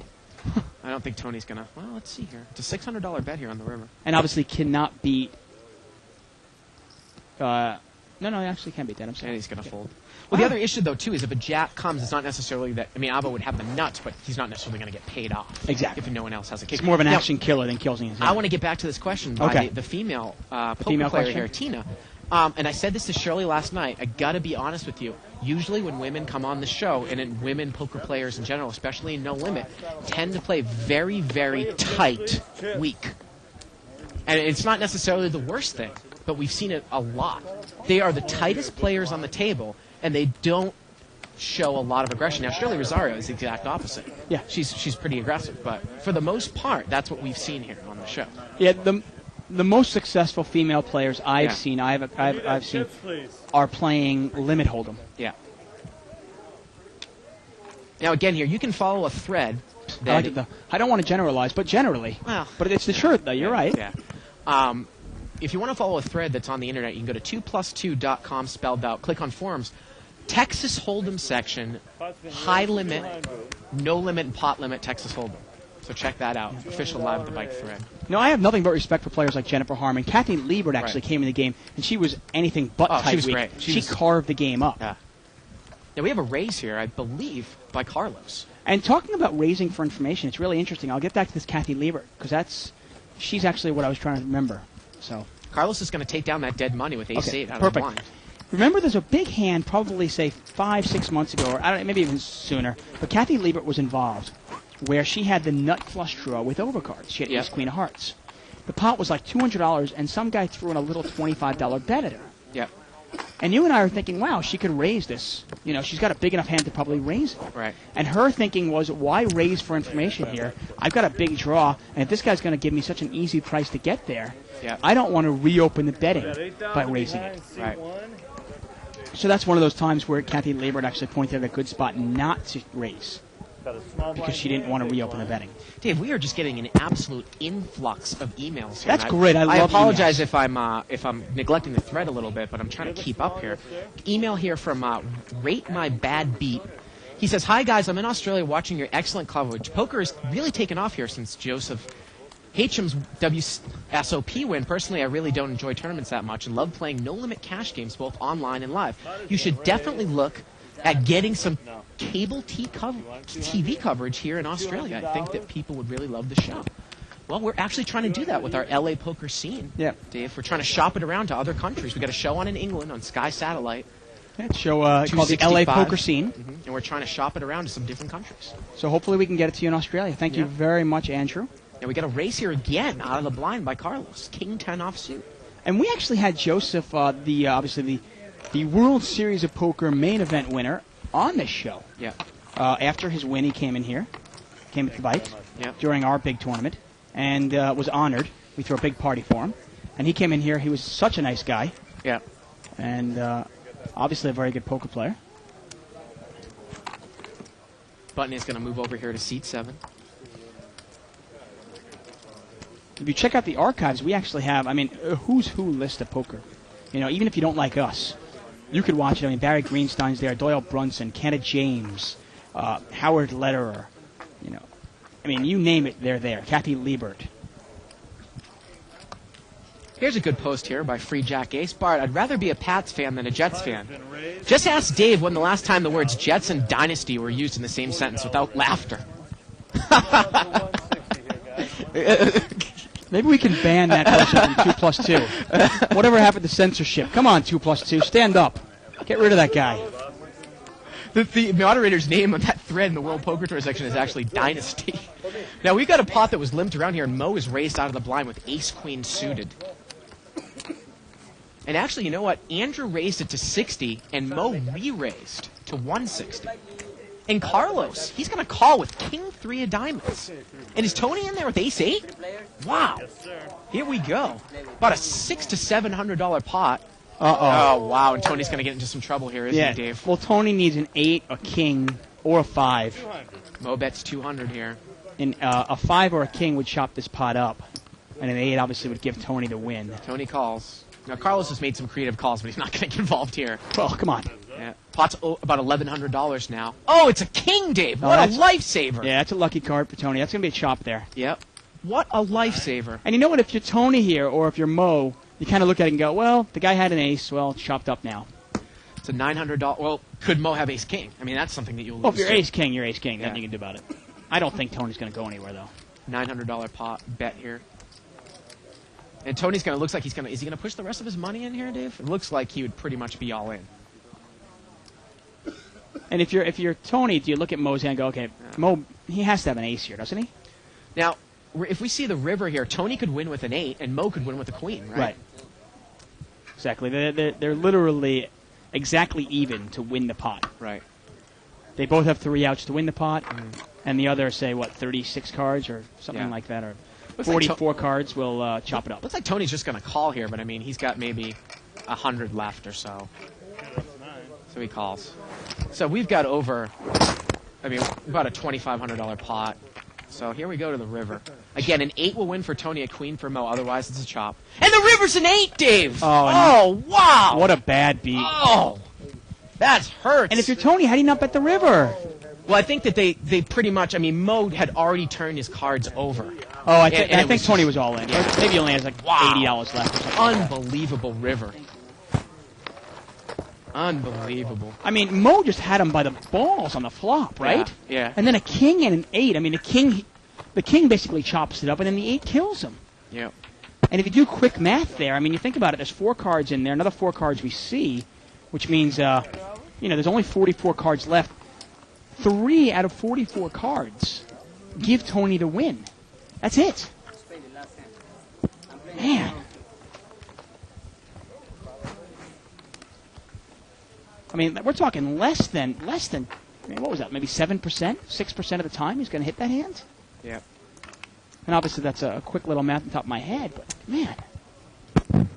And Mo's just been getting bad beat after bad beat. I mean, you remember earlier when he lost his pocket aces to Georgian, the Greek poker god, when George spiked the 7 on the river.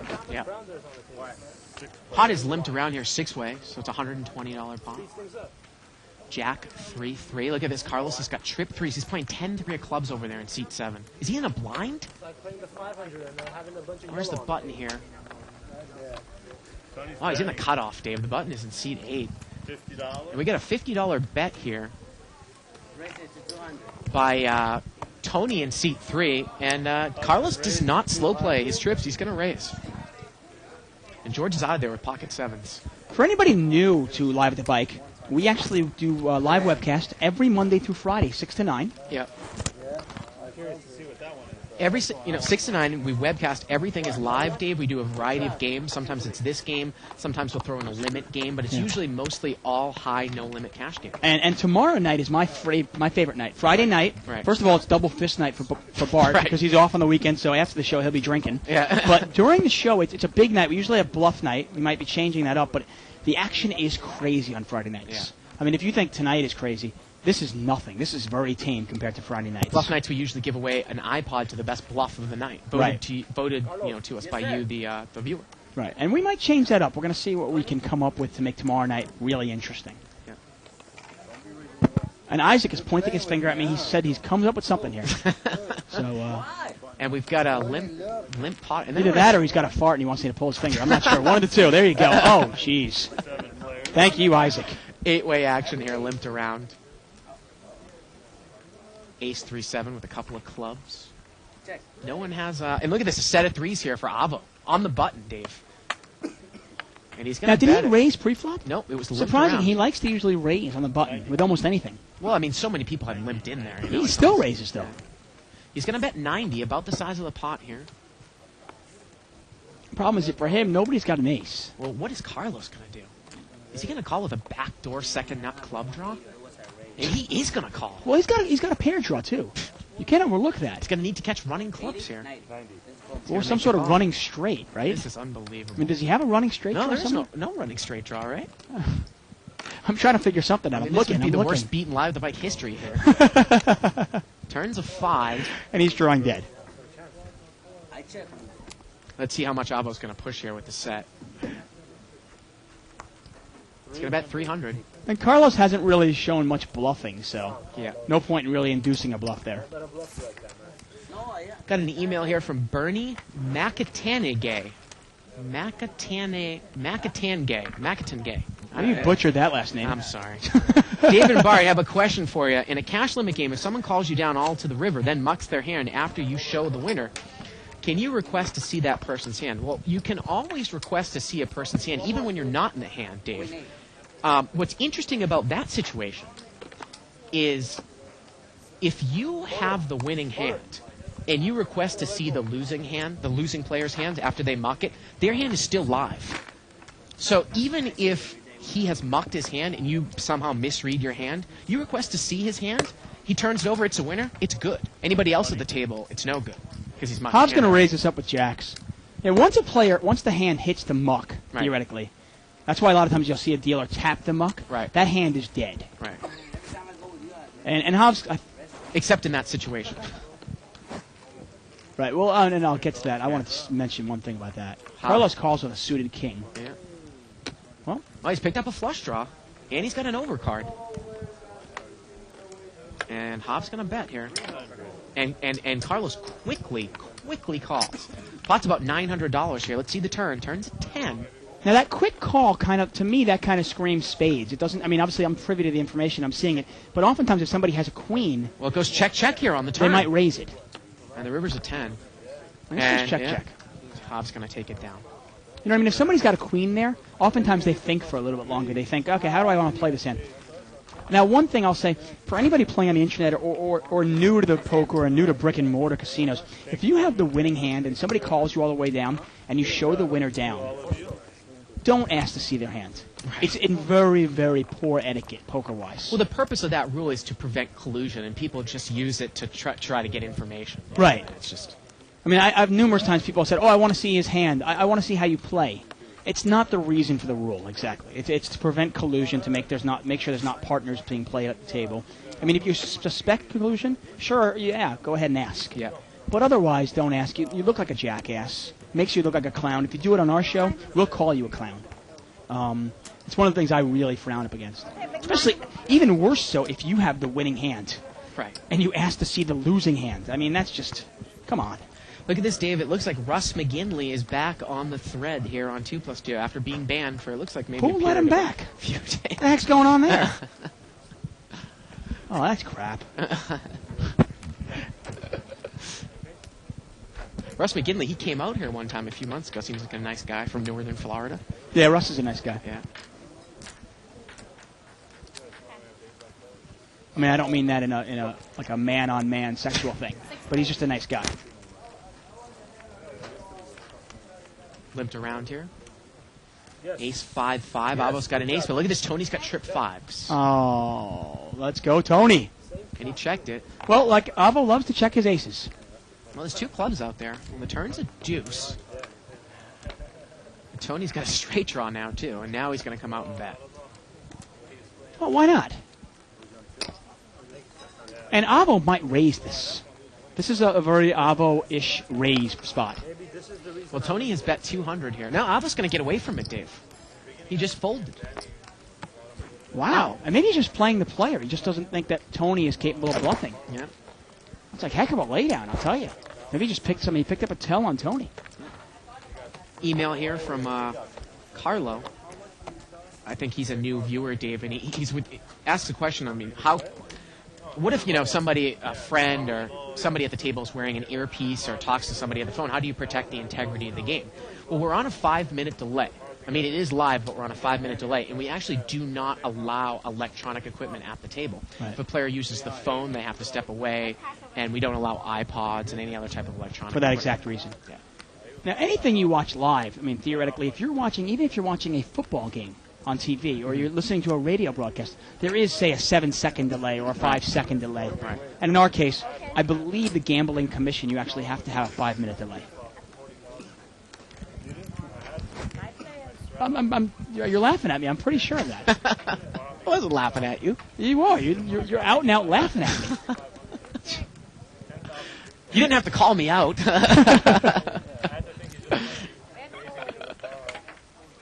We got a bet here by Tony on the button. Second pair. Gore's going to call, Dave. Wow, a couple overcards. Is Gore setting up a play here? Turn to 4. Well, Tony's we know got Gore's capable of it. Tony's got an open-ended straight draw now, too. Check, check. Look at Gore. Gore just wants to throw his hand away.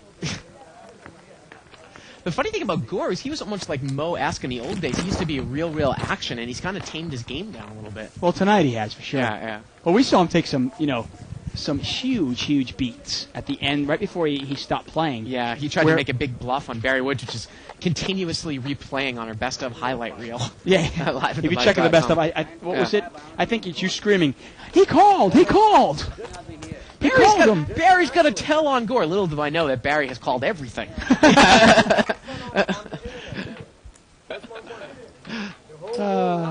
The funny thing about that hand was Barry had called the pocket sevens, and he couldn't even beat top pair on the board. The board was paired. The board was like Queen 4-4, Yeah, right? yeah. And he called him down the pair of sevens. Mm-hmm. Gore had been making a play with just ace high.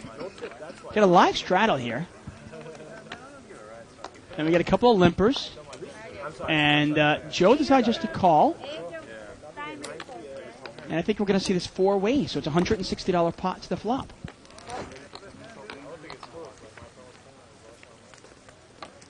And the flop is 7-4 deuce rainbow. Tony's picked up the best hand here with 10 deuce. Oh, he's playing the Doyle Brunson again. Andrew's got a straight draw here. Tony's gonna bet. Well, he's in position, and everybody's checked him. He's got a pair. Why not? I mean, if you're going to be in there with 10 deuce, you better take advantage of your position. Is that a raise? That looks like a green chip. No, well, yeah, he's throwing in a $1,000 chip, but that's all he has. He's changed all his chips for big chips, Dave. So when you throw out a chip that's a bigger denomination, you don't say anything. It's just a call. Okay. So it's a call. And look There's at a this, 5. Yeah, 5. And Andrew's still in there. He's made a straight. Bet 200. I'm sorry. Go back to Steve. But look at this. Carlos is going to come out and bet. And Andrew has a straight. And did he just called? He just called. Wow. He doesn't have the nut straight, but he does have a straight. I guess he figures maybe Carlos is just bluffing into it here, Dave. And the river's a deuce. Pairs the board. Wow, that bet saved Tony, because Tony would have made trip deuces and might have gone broke on his hand. And Carlos folds. Andrew bet 300 at the end. And Carlos folds. There you go. Good to see Russ McGinley back in there. Oh, Dave, something else I was going to announce here that I was talking with Mo. Yeah? I haven't even actually had a chance to talk about this with my producer, Evelyn, but she'll hear it now.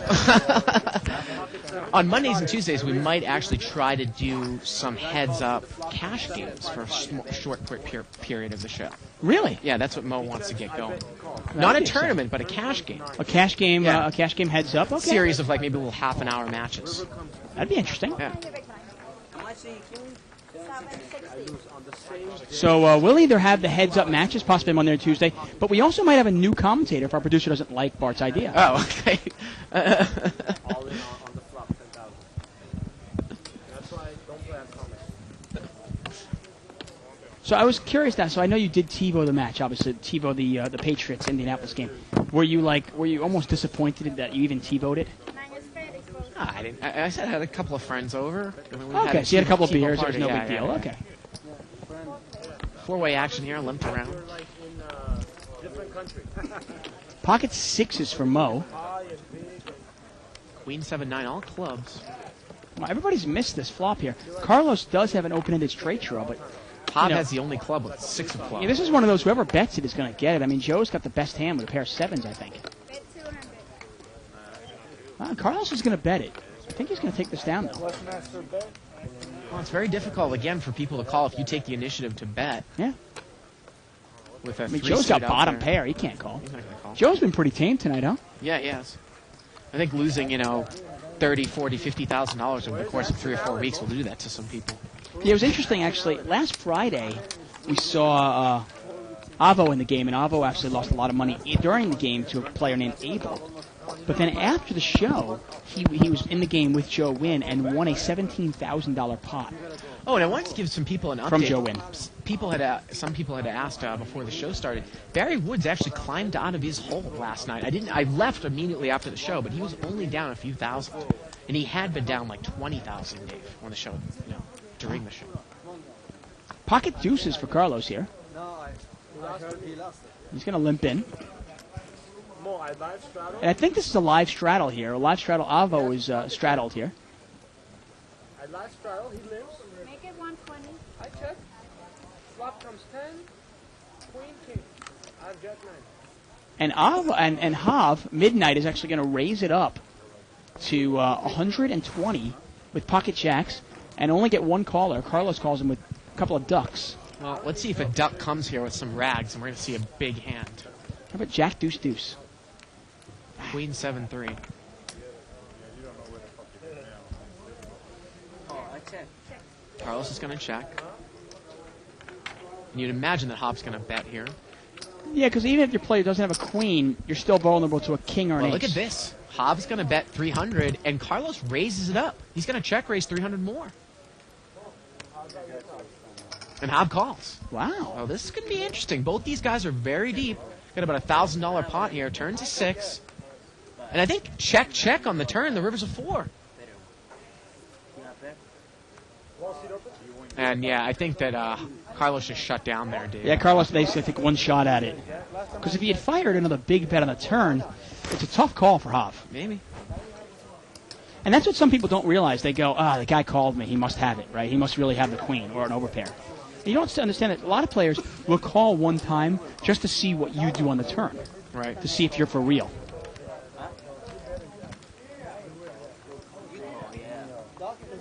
Get a question here from Bill Alt. What night do you think is the best night to watch Live at the Bike? Why, I think every night. Monday through Friday. Got it. But obviously, if you've got to pick one night or two nights, well, let's get to that in a second. Chip count here. So here we go with another chip count. Now, Carlos, he's down a little bit since our lap chip count. He's at 13,000. Andrew bought in for an extra 8,000, so he's at 9,200. Joe's creeping his way up at 8,800. And, Gore, we still have him at 1,300 there, and Mo, he's right around his original rebuy. Yeah, well, he lost that show tough pot when Tony caught an 8 on the river. at 3,000. Yeah. Now, obviously, if you only have one night to watch, live, I mean, it doesn't really make a difference because every night is to me, is very entertaining and very educational. And if you get the archives, you can watch the other nights when it's convenient for you. It's kind of like TiVo. Well, the pot was limped around here, and look at this flop. Ace, King, 10, all hearts. And Tony's going to lead in with an Ace, 7 of hearts for $80. So it looks Well, like he's he's got a gonna pair with a heart in his hand.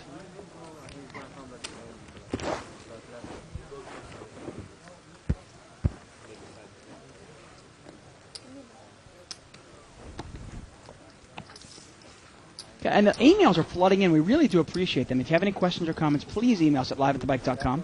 The only thing about the emails is, we get more and more of them. We always appreciate them. It's like, I'm looking at this email here from Yeah, use a gentleman- bigger font. Well, a gentleman named Let's Trade DNA. Unfortunately, because we're doing live commentary, like if someone emails us a hand situation or something like that, we really can't get to it and respond to it. Right, but what we can do, there are a couple of ways. We can either answer you via email, Right. or you can always ask us a question on the 2+2 thread. PM us, Yeah, yeah. my name on there is Friar Tuck. And my you name can- is Bart Hansen. Bart Hansen, and you Yeah. can send us a private message. Yeah. And I do answer all my private messages, and I know Bart does as well. I do. But please, if you do email us, use a bigger font, just a little bigger. I mean, this guy's like, I don't know what is like number 6. We have a raise here. It looks like to 100 by Carlos, I believe. He's got ace queen of spades. God, have you ever seen Mo play it so straightforward? Well, Mo's out of there with 6-4, but Tony's going to call with queen deuce of hearts. Oh, and he's dominated. And look at this. Look at Hav. As Hav moved over to seat 8, he's got queen jack of diamonds. So most of the queens are all accounted for here. Carlos is the original raiser. Ace king deuce. Hav's picked up the nut flush draw, but Carlos has ace queen. Nut flush draw and a royal flush Yeah, draw. I mean, that's a huge flop for Hav. Get 300. That's a big enough. He could definitely raise this if he wants to. Well, it's a $300 bet here by Carlos. Hav's just going to call. Maybe he's going to make a move here on the turn, Dave. Sometimes making a move on the turn, smells to somebody betting in that your hand's a lot stronger. Because wouldn't you raise yeah. with a flop? Well, the with a whole thing is if he vulnerable raises here, like you said, it Yeah. reopens the betting. hand?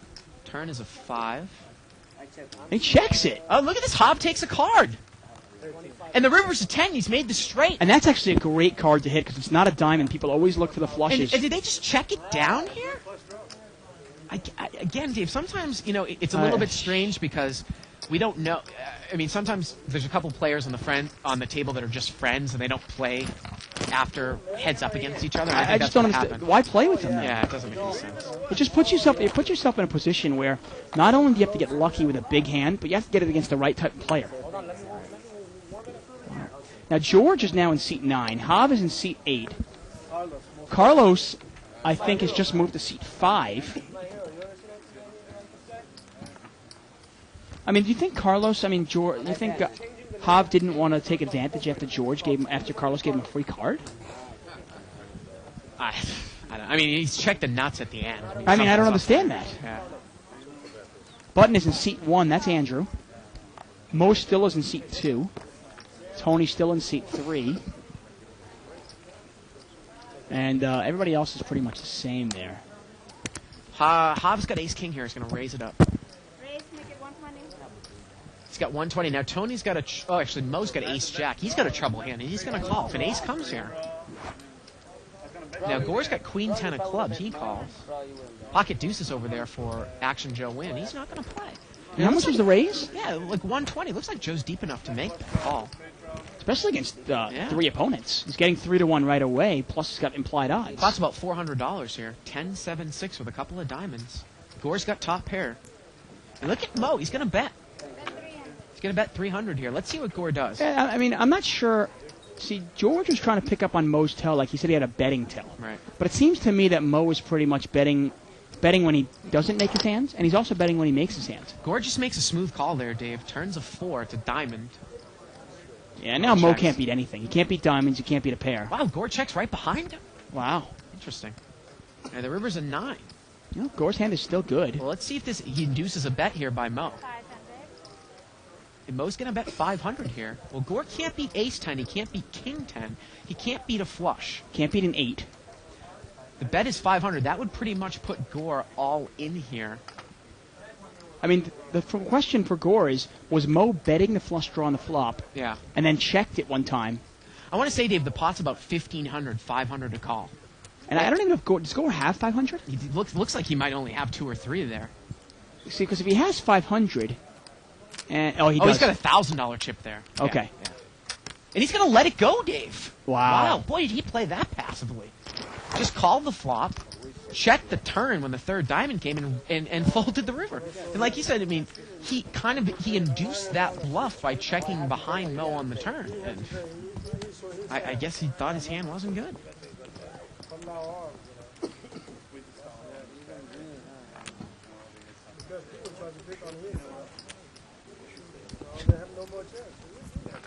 Button moves over here to seat 2.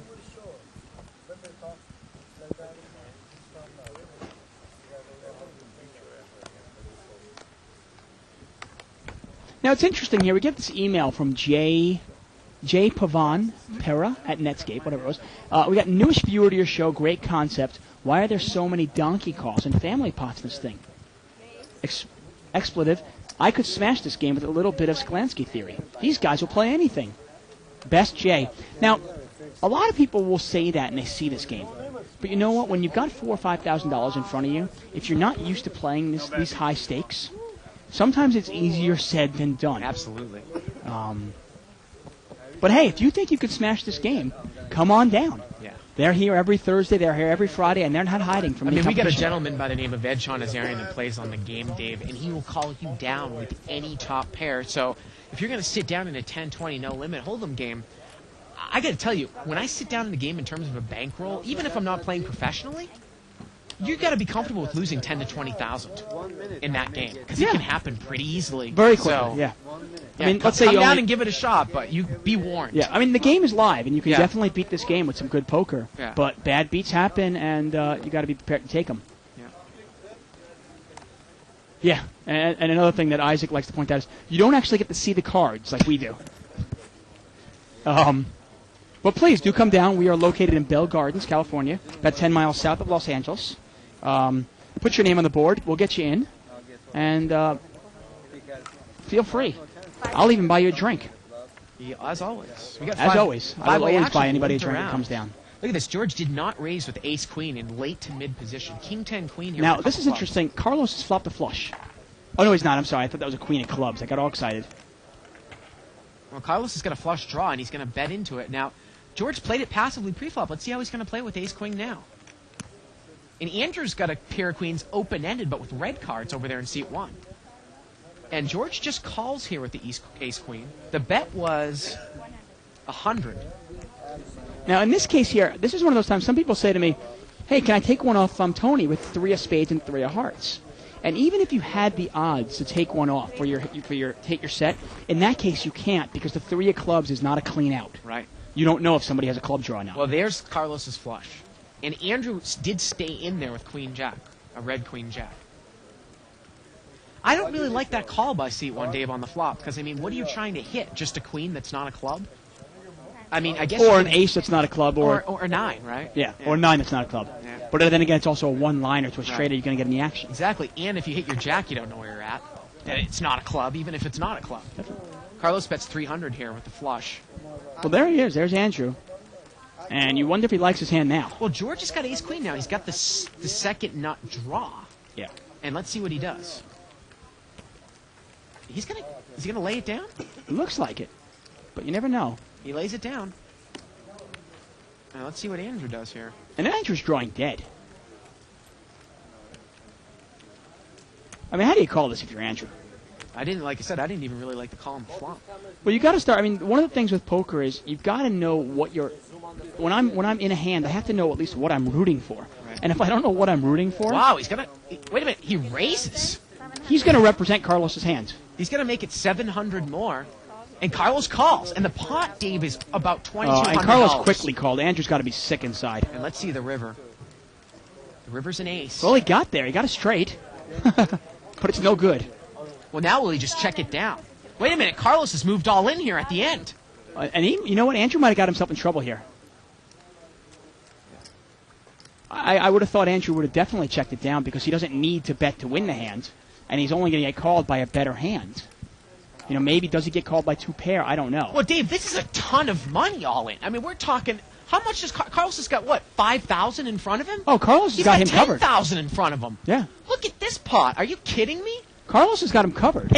And Andrew's got about 9,000. So the bet is about 9,000, Dave, into a pot that was already about, I want to say, 3,000. Yeah. This is an Huge overbet. $11,000 bet here.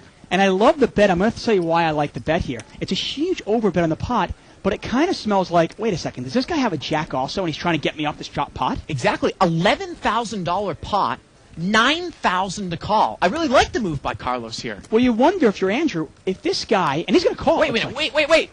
Well, let's see. He hasn't done anything yet. Yeah, that's 10,000, more than 10,000. This is unbelievable. See if he's trying to get a reaction. Well, I here. mean, you're wondering if you're Andrew, if this guy has clubs, why would he bet so much? This is a huge huge pot that's just brewed up here. Yeah. And right, you might be just drawing to a top. He's going to make the call, and Carlos is going to take down a $20,000 pot. Wow. Holy smokes. Wow. Unbelievable. And you know what? Andrew just got himself in trouble there. Oh, he got himself in Whoa. trouble. He asked for it when he called the flop. You said it right away. You said, I don't like the call. Yep. And he basically made his bed. Unbelievable stuff. And that's why I And love there he the goes. overbet. Oh. Just like that, like a ghost, he's out of there. Wow. You know what? We say it over and over again. People are going in there, oh, well, let me make a nice little value bet of $1,000. Yeah. And then you go, man, you could have made so much more money. Yeah. And there, he moves all in. Andrew's thinking to himself, why would this guy move all in with clubs? Carlos just didn't buy the fact that other guy had clubs. He said, I have clubs. I'm going to play this again. Like we've seen it before, I'm going to smooth call this street to a raise. Smooth call the street to a raise and then push on the next street all in. Wow. Yeah. And you got to wonder, if you've got Queen Jack of Hearts there and you're sitting there going, why would this guy move all in for $10,000? The pot's only $3,000. What is he trying to get me off of? Yeah. Why would he do that with clubs? Yeah. Unbelievable. Wow. And again, it's just a thing where it's like, you might be calling with the same hand, but it puts a lot of pressure on you just to chop that pot. There was only 3,000 dead in the middle. Well, so basically, you look at it going, well, is this guy making a move with a jack? Am I going to call off $8,000? Because he had about $8,000 left. Am I going to call $8,000 to win, say, $1,500? $1,500, exactly. Unbelievable hand. And that's maybe what he thought. Yeah. Or maybe, you know what? He might have maybe he thought Carlos was trying to get him off a jack. Yeah. With two pair even. And boy, 10,000 just like that. And you know what? It might not have been the easiest lay down on the river because you're sitting there going, why is this guy betting so much? Yeah. Because it didn't make sense. But in the end, Andrew got himself in trouble by calling the flop with Queen Jack of Hearts. Right. He should have never been in there. Right. Oh, man. And just like that, Andrew just lost. He bought in $8,000 more. He just lost about $10,000 in the span of an hour. Wow. And Carlos is by far our big winner. Carlos raised it up here to 200, playing his rush with Queen 9 offsuit. Seat 7's going to make a call here, Simon, with Ace 3 of diamonds. What a perfect card for Carlos to come in with against Andrew's hand. We said it. The Ace of Spades come off the thing, and we go, wow, is this going to get Andrew in trouble? Right. And he started off with the mistake of making the call on the flop, Dave. Absolutely. And then he raised the turn, and I don't mind the raising the turn because he raised the turn, better than calling the turn for sure. He raised the turn trying to represent the clubs. But you know what? When the guy quickly calls and then moves in on you, man, tough to go broke with that hand. Check here. Simon made a call. Oh, we got an action player in here, Simon, Dave. We play with him in the 30 and the 20 game all the time. You wonder, is he actually in a no-limit game, though? Look at this. He had a bet, and Carlos called with Queen 9. And the river's a 4. And I think Simon thinks he needs to bet here to win. But he doesn't. He's got the best hand. No, he bets 600. It's a nice hefty bet. There it is. And there's Simon. What do you know about Simon here? He is very, very loose aggressive. Super action. Super loose aggressive, super action. Now, that's in a limit game that we play. Yeah. Plays a lot of 30-60 that we play with him. You know what? Have you ever seen him in no limit, though? I have seen him, but not on this table before. Okay, cool. What does the PS stand for, by the way, on the hat? I don't know. We got a quick question here I want to email. By Robert Gaudio. He says, isn't it true that even though there's a 5-minute delay, someone would be able to contact someone at the table to let them know how the other players are playing? Tight, aggressive bluffing, for example, I would be able to tell anyone that seat 7, which was Carlos a couple minutes ago, is calling with everything.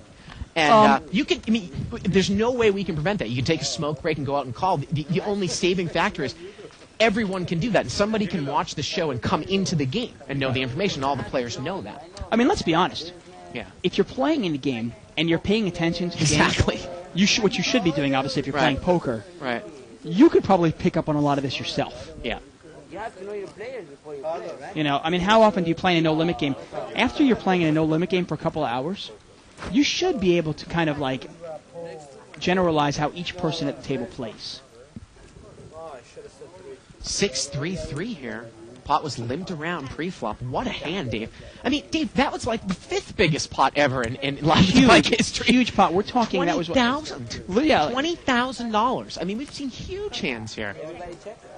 And Andrew literally, he just made the bed, and man. I love got the himself overbet. in trouble there. Love the overbet there at the end. Because if you start putting the guy on the range of hands, might he have called with a pair and a straight draw? Might he think that he has a jack and we're going to chop this one up? Well, that's the whole point why he did it. Yeah. Great overbet. I mean, we've seen so many times where somebody bets like, the pot's 3,000, the guy bets 1,500, a nice value bet, and he gets called, and then you look over and you go, oh, man, I could have bet a lot more. Look at this. Carlo called Simon with the gut shot straight draw, and he doesn't get there. And again, Simon bluffs Carlos off the hand with the 8 high.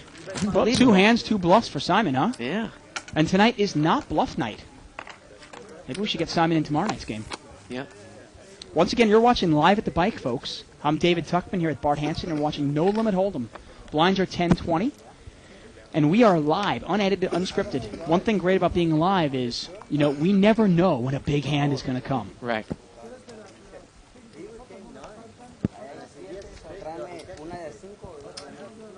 I mean, one thing that always drives me crazy about watching poker on TV is you see somebody make a crazy play. Out of context, you never know. You're going, what is this idiot doing, Yeah. But you never know that, okay, for the last hour, the guy he made the play against has always been bluffing. So it's really tough to watch TV, poker on TV, that is, Yeah. for me at least. Especially after watching, over 1,000 hours here.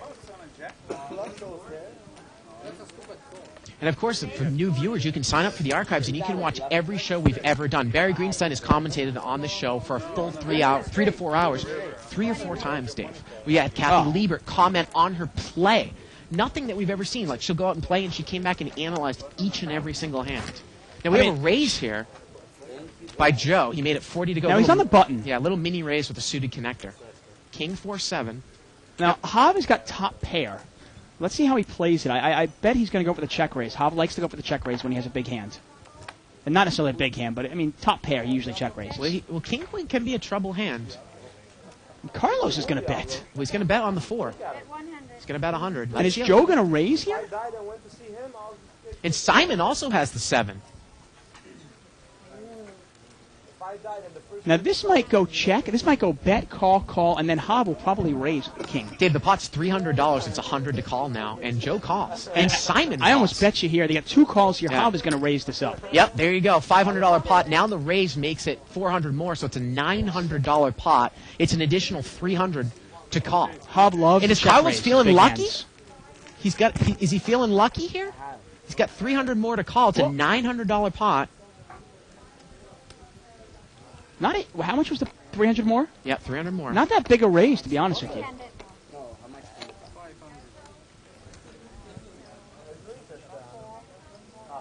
Now, the problem with your Carlos here, you got 2 callers in between. What do they have? You know? Oh, he showed a card here. I don't know. Showing 2 cards, and you can't show your cards, obviously, Yeah. if other players are in the hand. Joe's going to fold here. And Simon, he's going to get out of there. And Hav takes it down. A nice little check raise there. Takes down the whole I pot. think he showed the hand, too. There you go. Yeah, I was going to say, you know what? In terms of the archives as an educational value, you can, throw away the books. Yeah. Sklansky, all those guys. Hey, reading books is great, but getting Barry Greenstein in here to talk for, 10, 12 hours, analyzing hands as he sees them. Right. Kathy Liebert, Doyle Brunson.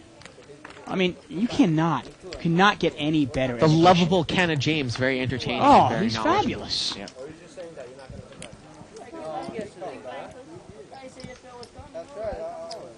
Button's going to move over here to seat 7. Obviously I'm biased, but I got to be honest. I don't think there's a better poker show out there right now. Well, it's very convenient of you to say that, Dave. Well, I got to be honest.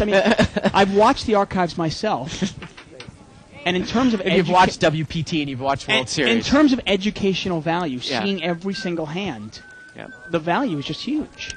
I got to tell you, I agree with you. No, we don't get extra money for extra viewers. It's not, there's no point in me blowing smoke up somebody's ass about this. Look at this. Carlos raised here with Queen 4 of clubs in seat 5. Gord limp called with King 9. Clubs are represented here. Well, Carlos has got a pair though now. 10-4-6. Gore's checked. And Carlos has got about 20,000 in front of him, Dave. That's it. 20,000. I could bet, but if I don't bet, I check all the way. And he told Gore he has 2 pair. You want to check it down? Look at that. He's got 3 $5,000 chips there in purples. Look at this. They're just going to check it down here. Yeah. It looks like the 4 Carlos is good. likes to check down a lot. Look at that. Both players picked up club draws on the turn, Dave. Wow. Can you imagine that? If they hadn't checked it down, the club had come on the river. And look at the fan. We got like a little fan base behind there watching this game. Yeah. Well, you don't usually see a lot of $20,000 hands in a 10-20 no limit game. Then we got another chip count there. Wow, look at Carlos. Yeah. Whew, through the roof, $21,100. Yep. How much is that in pounds? I think it's probably about 13,000 Yeah, I was gonna say pounds. 13,000 12 to pounds. 13,000 pounds, yeah. Not Joe's bad. still, kicking around about 8,800. Gore's still out the bottom there with 1,800. We No got one a live, little hand. He's got 4,500. yeah, we got a live straddle here. And seat 1 is empty. Andrew's gone broke. Straddle is in seat 3. It's Tony. And Gore limped in with ace queen of diamonds. And now Simon, he's got ace queen offsuit. He's going to make it 340 to go. Wow, that's a big Let's see how race. Gore plays this out of position. He's not going to get involved. He's got ace queen suited. Well, he doesn't have enough money in front of him, I think, to call 300. That's a speculative call. You know what I mean? Well, he does. He makes the call. You know what I mean? I mean, he's Yeah. putting in. He's basically putting And in. Joe calls with king 10 of spades. Well, he's got a lot more money in front of him, but Gore is almost putting in 20% of his stack. So ace, queen, and king 10 here. Here we go to the flop. Well, All spades. Joe's flopped the flush. And look at this. Simon's got the nut flush draw. This is huge. Now, Gore's hand's not up there, but it's Yeah. kind of inconsequential anyway because he's got Right. ace queen of hearts. And Joe checks it, and Simon bets 500. Well, how can you not bet that with ace queen of spades? You're the pre-flop raiser. Yeah. And this is one of those times, if you're Joe, do you want to move right now The pot is 1,500. and not slow play? 500 to call. And how much money does Simon have there? That's the issue. He only, Dave, we're getting word he only has about 1,000 left, so it's not going to be a mega. Well, mega 1,000 huge more. I think he's got a little bit more than that. He's got more than that. Look at Okay. those white chips. Oh, maybe he's got 2,000 there. Yeah. So let's see how Joe plays it. He could get, Yeah, the funny I thing think is, about 1,400. he's just going to smooth call here. And could Joe ever get away from this hand if another spade came? Well, the turn's an 8. Now let's see how. See, now what's Joe out of gonna do, position. though? That's the Exactly, problem. like you said, he's out of position. He checks it, I think. And is Simon going to take a card? Simon's going to bet. Yeah, he's playing it like a limit player. I think he's moved all in. Yeah, he has. And Joe said, thank you for your donation. Very much. I call. Simon is drawing live. He needs a spade. He's going to bet about 1,600 here, all in. Now, the 4 spades would actually give him the straight flush. 1,600 all in here. But any spade will do. Yeah. The pot is 3,600, 1,600 for Joe to call, and obviously I think that he's going to call, Dave. Oh, easy call. So this pot is what, about 40, how much? 4,600. 4,600 total, huh? Yeah. Yeah, Joe's not going anywhere. What is he even waiting for? Actually, it would be it's a $3,600 pot now, 1,600 to call. If he calls, he's just going to check it one more time. Just going to double check that he Yeah. actually has 2 spades. Yeah. And he And does. call. And I don't even think Simon knows about running it multiple times. So we're going to see a river here. Here we go. Oh, 3 of clubs. Black card there, Dave. I got excited for a second. Joe's going to take down over a $5,000 pot, and just like that, Simon loses it all. But it's Well- interesting that you brought up. I don't necessarily know if I'm a fan of the way that Joe played that hand, Dave. Well, to be honest with you, a no-limit player, Simon plays some tournaments. He Right. doesn't play no-limit cash games all that often, I don't think. Yeah. And he really should have taken the free card on the turn.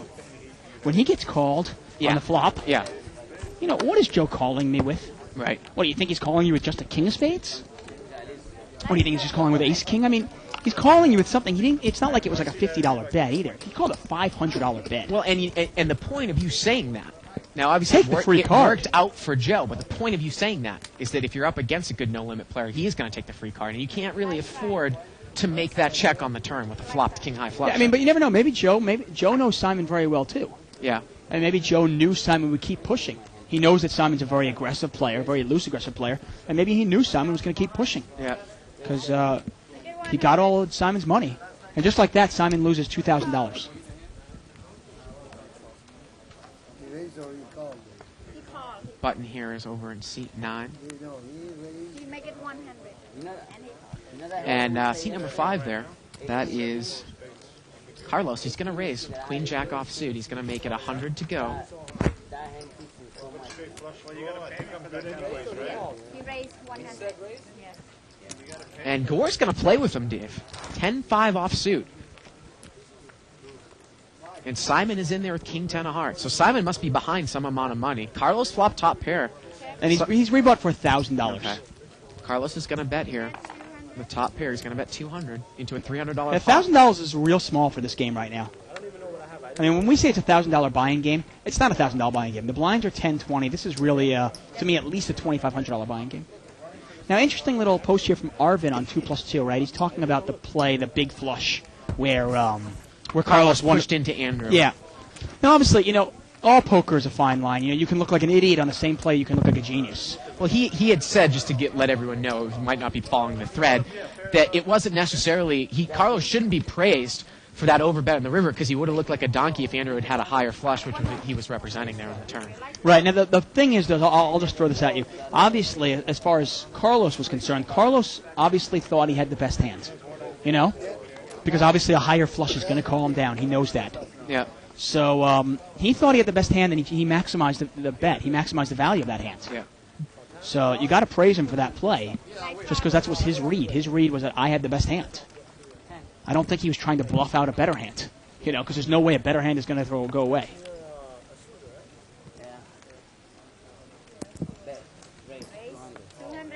We had a straddle here by Carlos, and he's going to raise it out of the straddle spot after everyone limped in with king jack offsuit. A lot trying to pick up that dead money. And just in that last case there, I mean, I think I think Carlos is willing to risk all his chips with his 9 high flush, you know, with his the chance of that he could get paid off big, and he did. Right. Joe calls with suited ace here to Carlos's immediate left. Seat number 8, Hob, he's going to come in with a suited connector. Now George's got pocket 5s. All these guys might make this call. There it is. Gore's in there with queen 4. Tony's in there with queen 7. So we've got $1,200 pot here, plus the dead money, about $1,400 in the pot to the flop. Wow, queen 7-5. George has flopped a set of 5s. Tony's got top 2 pair. Yeah. And Gore's going to move all in here with top pair. He's going to move with 540. Oh, wow. This is unbelievable stuff. Now, the only thing I'm wondering now is if George raises big. Now, what is Carlos thinking here? Carlos has got king jack. He's got nothing. Gore's moved in for 540. Now, if you're George and if you raise, can Tony get off the hand? There's not the Tony we know, Dave. No, yeah, I don't think so. Not top 2 pair. I don't think he can get away from it. The pot is about 2,000, and it's 540 to call. And look at this, Carlos is going to call. What is Carlos calling with? King high? 2,500 over to George. I wouldn't be surprised if George just moves all in right now, Dave. $2,500 pot. He's hit a set in seat 9. 500 to call. Now the fact that Carlos is in there, Carlos has got enough money to break George, which has got to give George some caution. What the heck does Carlos have? George usually likes to slow plays his hands, but you know what? With a $500 bet and then a $500 call from Carlos, can he slow play this? Got 2,500 in the pot. Looks like he's going to raise. And all Tony's money's going in here, Dave. I don't think Tony has that much, though. And what has George done here? He said raise. He put out the 5 whites, and there's Tony's stack. And Tony's already itching to put his money in there. He's going to make it 700 more, so the pot is 3,700, 1,200 for Tony. And does Tony just move in? He's got top 2 pair. He's got a lot of money, actually. You're saying he's not that deep. I mean, he's got a whole stack of whites there behind the stack that he's playing with. $3,700 pot, 1,200 to call. Does he think he's just playing it slow? I think he said raised. I think he said raised. This is unbelievable. And look at Gore's already gotten up and put his jacket on. He knows his queen 4 is garbage. Wait a minute. Tony called and Carlos re-raised. He came over the top for 2,000 more, Dave. What is going on? Carlos is making a play for 2,000 more. When Tony called, the pot was 5,000. Carlos came over the top for another 2,000. It's 7,000. And now George is going to move all in with his set of 5s for it looks like another 2,500. So now the pot's like 12,000. Tony's going to put all his chips in. It balloons up to 13 or 14,000. This is insanity. Absolute insanity. Now, I'll tell you one thing that I'm hating. Look at George's cards, unprotected. I don't know about you, but I've got that much money in the pot. I'm going to put a stinking chip in my hand. Carlos can't call. Carlos made a move on the flop, Dave. He re-raised it to 2,000. The problem is he pot committed now? He committed himself. How much more is it? We're going to have to... This is unbelievable. Carlos has got caught in a move here. Oh, my. And Gore's already showed his cards. I think Carlos called.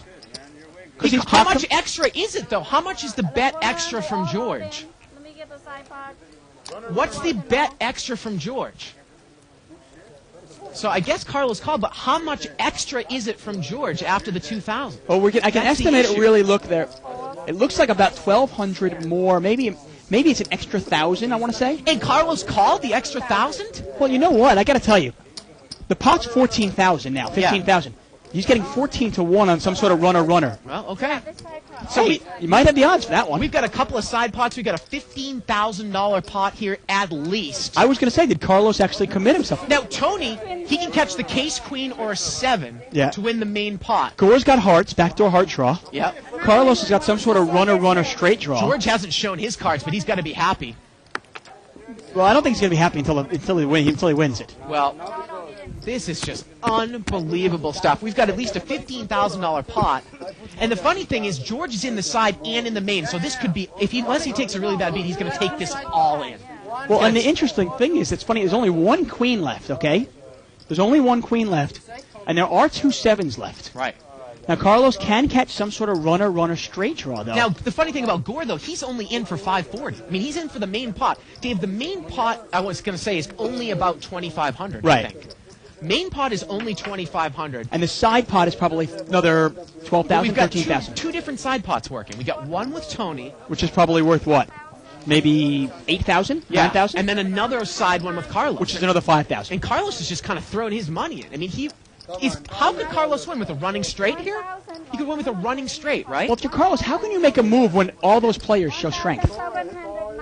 Amazing.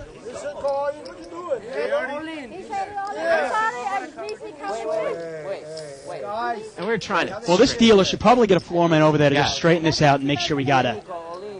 So right now, just to me, right? So I haven't called yet. No, Carlos didn't call yet. Now Carlos is saying he didn't call yet. How much extra is the bet from George? That's the issue. You said I think it's 1,200. $17.90. And he called. He made the call. $17.90 extra. So he did make the call. So here we go with So the turn. third side pot is actually $3,500. Turns a 7, Dave. Turns a 7. Unbelievable. And the river's a 4. And Wow. Tony's going to take down the main pot. And one of the big side pots. And let's take a shot at George. Oh, Can wow. you believe that? Oh, my goodness. Oh, Wow. that is just Now, mass George- hysteria. Yeah, now, Hectic.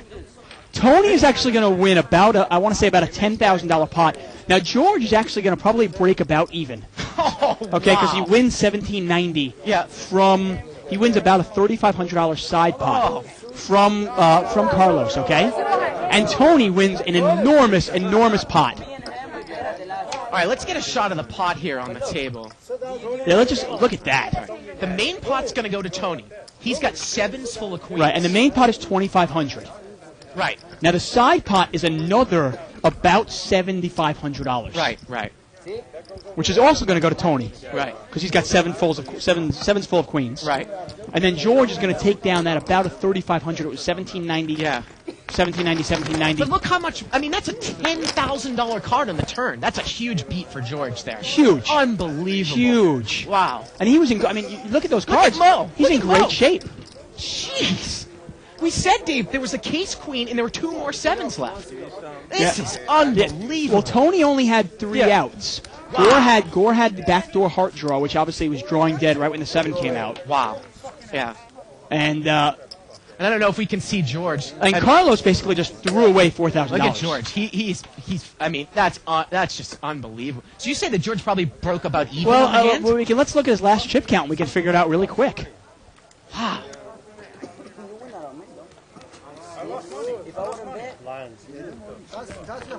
Let's see. He raised it $700 after the initial $500 bet, right? Right. So that's $1,200, and then he moved in for another $1,790. Okay. Yeah. So he had about $3,100 before this hand. He's got about $3,500 now. Yeah. So he made $400 in the hand. But he should be up, Dave. What, 11, 12,000 more? He should have, He right? should be, would be, whatever. You know. Oh, Hey, my. if my mama had balls. You know, she'd be my father. Whatever. Oh, wow.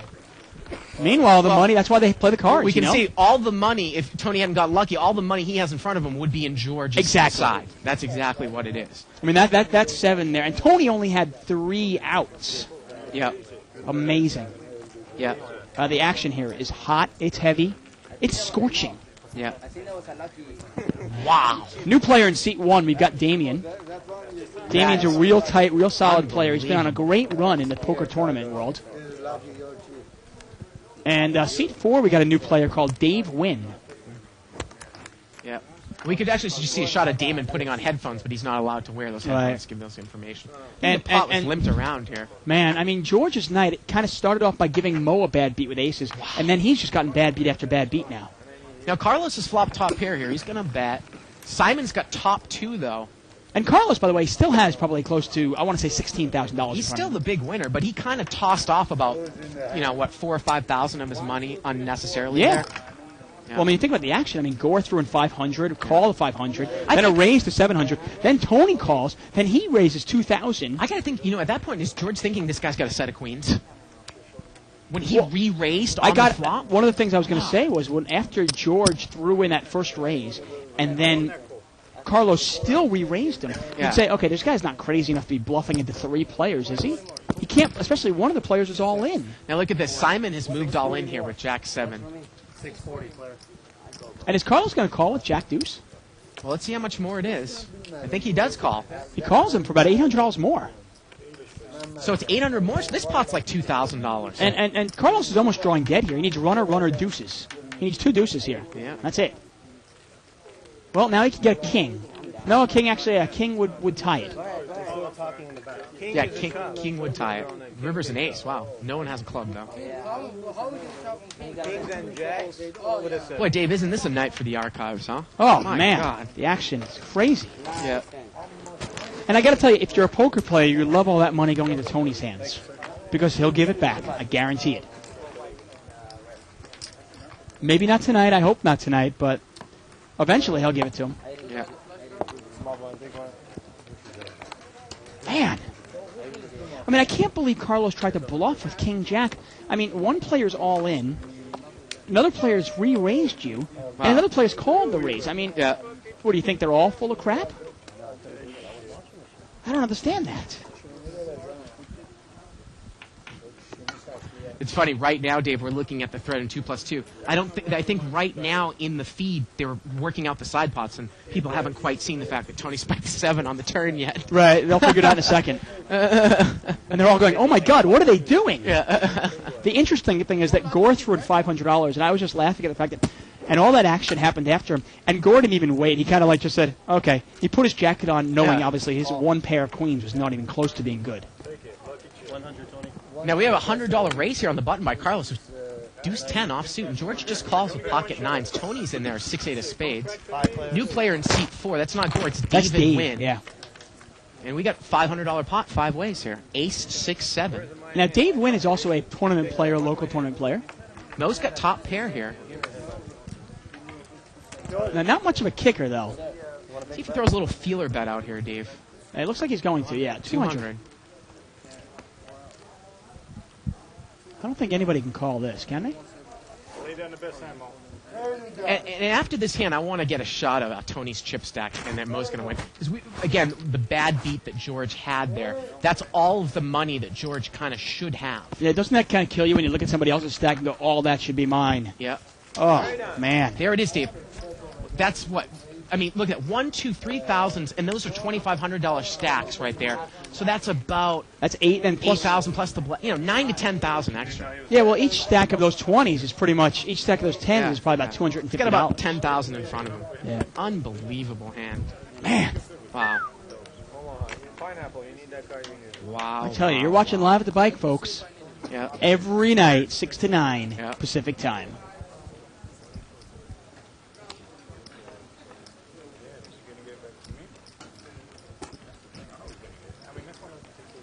Stop raising, please. Well, we got a quick little update there by Russ McGinley on 2+2, Dave, about the pot equity and pot odds of that hand. Set of 5s was about 75% against everyone Really, else. that was it. I was surprised. You know what? I mean, Queen 7 especially was 13.6%. I mean, I was surprised that Tony was actually even that high with only 3 outs, with one of the extra queens being dead. 100. And we have a raise. Do we have a raise here? So look at that. So according to Russ McGinley's odds here, kind of funny that Carlos actually threw in that extra $1,790 with about a 4% chance of taking that pot. Now, it's funny. Simon thought that Carlos had raised because I think he has a big chip in there, but it was just a call. So Simon just calls now on the button, too. And Simon was prepared to call a $100 pre-flop raise, but now it's just limped around. Well, King 9 Queen with a couple of spades. Good time to have Jack 10, huh? But obviously nobody has Jack 10 here. But Tony's got a pair of queens. George has actually got top pair, but he can't like his kicker. Yeah. 160. And we're going to see a $160 bet here by Tony with second pair. 320, right? Man. Now, George in seat 9, he's got King Deuce, Dave. Not really. I got to tell you, I thought you were going to blow the speakers when that 7 fell. That 7 peeled off, man. I thought the speakers were going. Carlos called. And look at that. George is out of there with the best hand. Carlos. Wait a minute. Carlos raised. 7-9, Dave. What's going on Go here? all the way. And Tony called. And I think they're agreeing to check Yeah, it well, down. Tony said check all the way, and Carlos goes, okay. Turns a spade. Tony's Carlos in is good in shape trouble. there. Yep, Yeah. Tony's going to win this pot. Yep. And is Carlos going to blow away his money here? He's going to just bluff away $16,000? Well, he's still a huge winner from a night, Dave. Oh, yeah. Still huge. I mean, he's still got, you look at there, he's got 15, he's got a little over 15,000 right now. Yeah. He's got 3 $5,000 chips.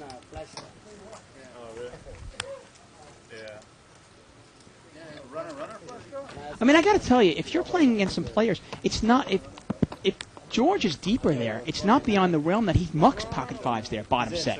Well, the guy played it like he had a set of queens. Well, you would have put him on maybe a set of queens or a set of sevens. I mean, Yeah. you certainly can't put him on king jack, you know? Right, it is a mistake. No. Yeah, he got his card. It was the right Unbelievable. It's okay, sir. It's okay. And I think this was a misdeal here, Dave, because the first card was a box card. So anytime the first card off of the deck is a box card, Dave, it is a misdeal. First card exposed. Box card or it gets turned up. Right, accidentally. We got about, I don't know, 5 minutes left. Time for a couple more hands. Hey, join us tomorrow. We got the same game, but it's bluff night. Players will be bluffing their money away. Try Yes, to get an exactly.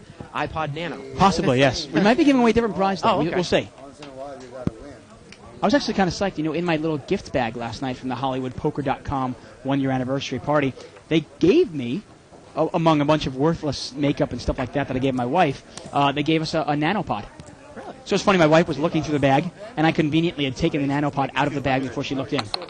Well, Carlos is raised here to 200 with King 9, and Dave, boy, he really is pushing right now.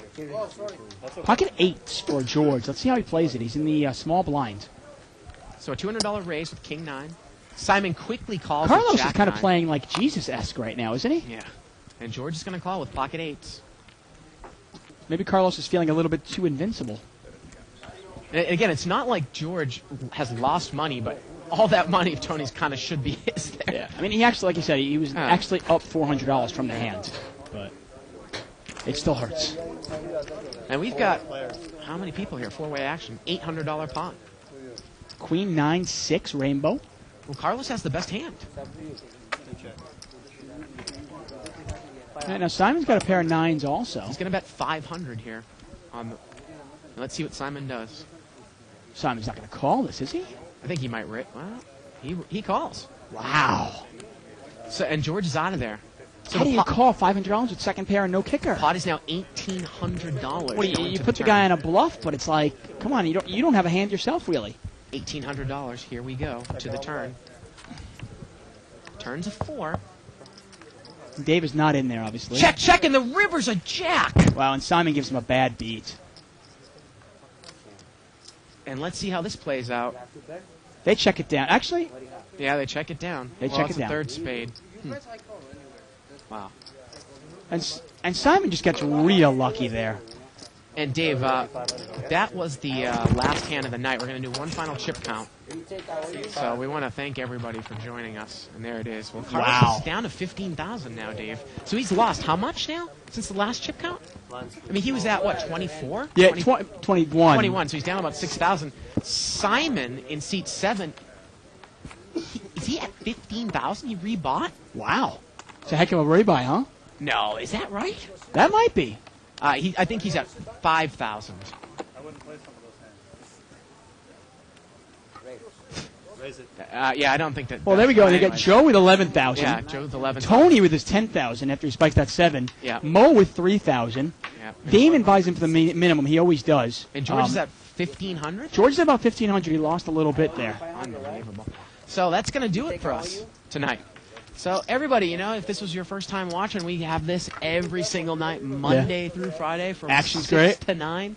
You get to see these two mugs, and we also have Shirley, who comes in on Mondays and Tuesdays. Yeah, Wheel far night better on looking than Wednesday us. night- Wheel night on Wednesday night. Tomorrow we're going to be doing 10-20 No Limit again. And it's Bluff night. So for everyone here in the booth and for David Tuckman, I'm Bart Hanson. Good night, everybody, from Live at the Bike. It's here. It's big. And it's closer than you think. It's not a tournament. It's what you don't see on TV. The cash is real. The stakes are high. They bet big. They win big. They lose big. High stakes live action poker. Live at the bike. Watch it live on the web or play it if you dare at the Bicycle Casino right here in Los Angeles.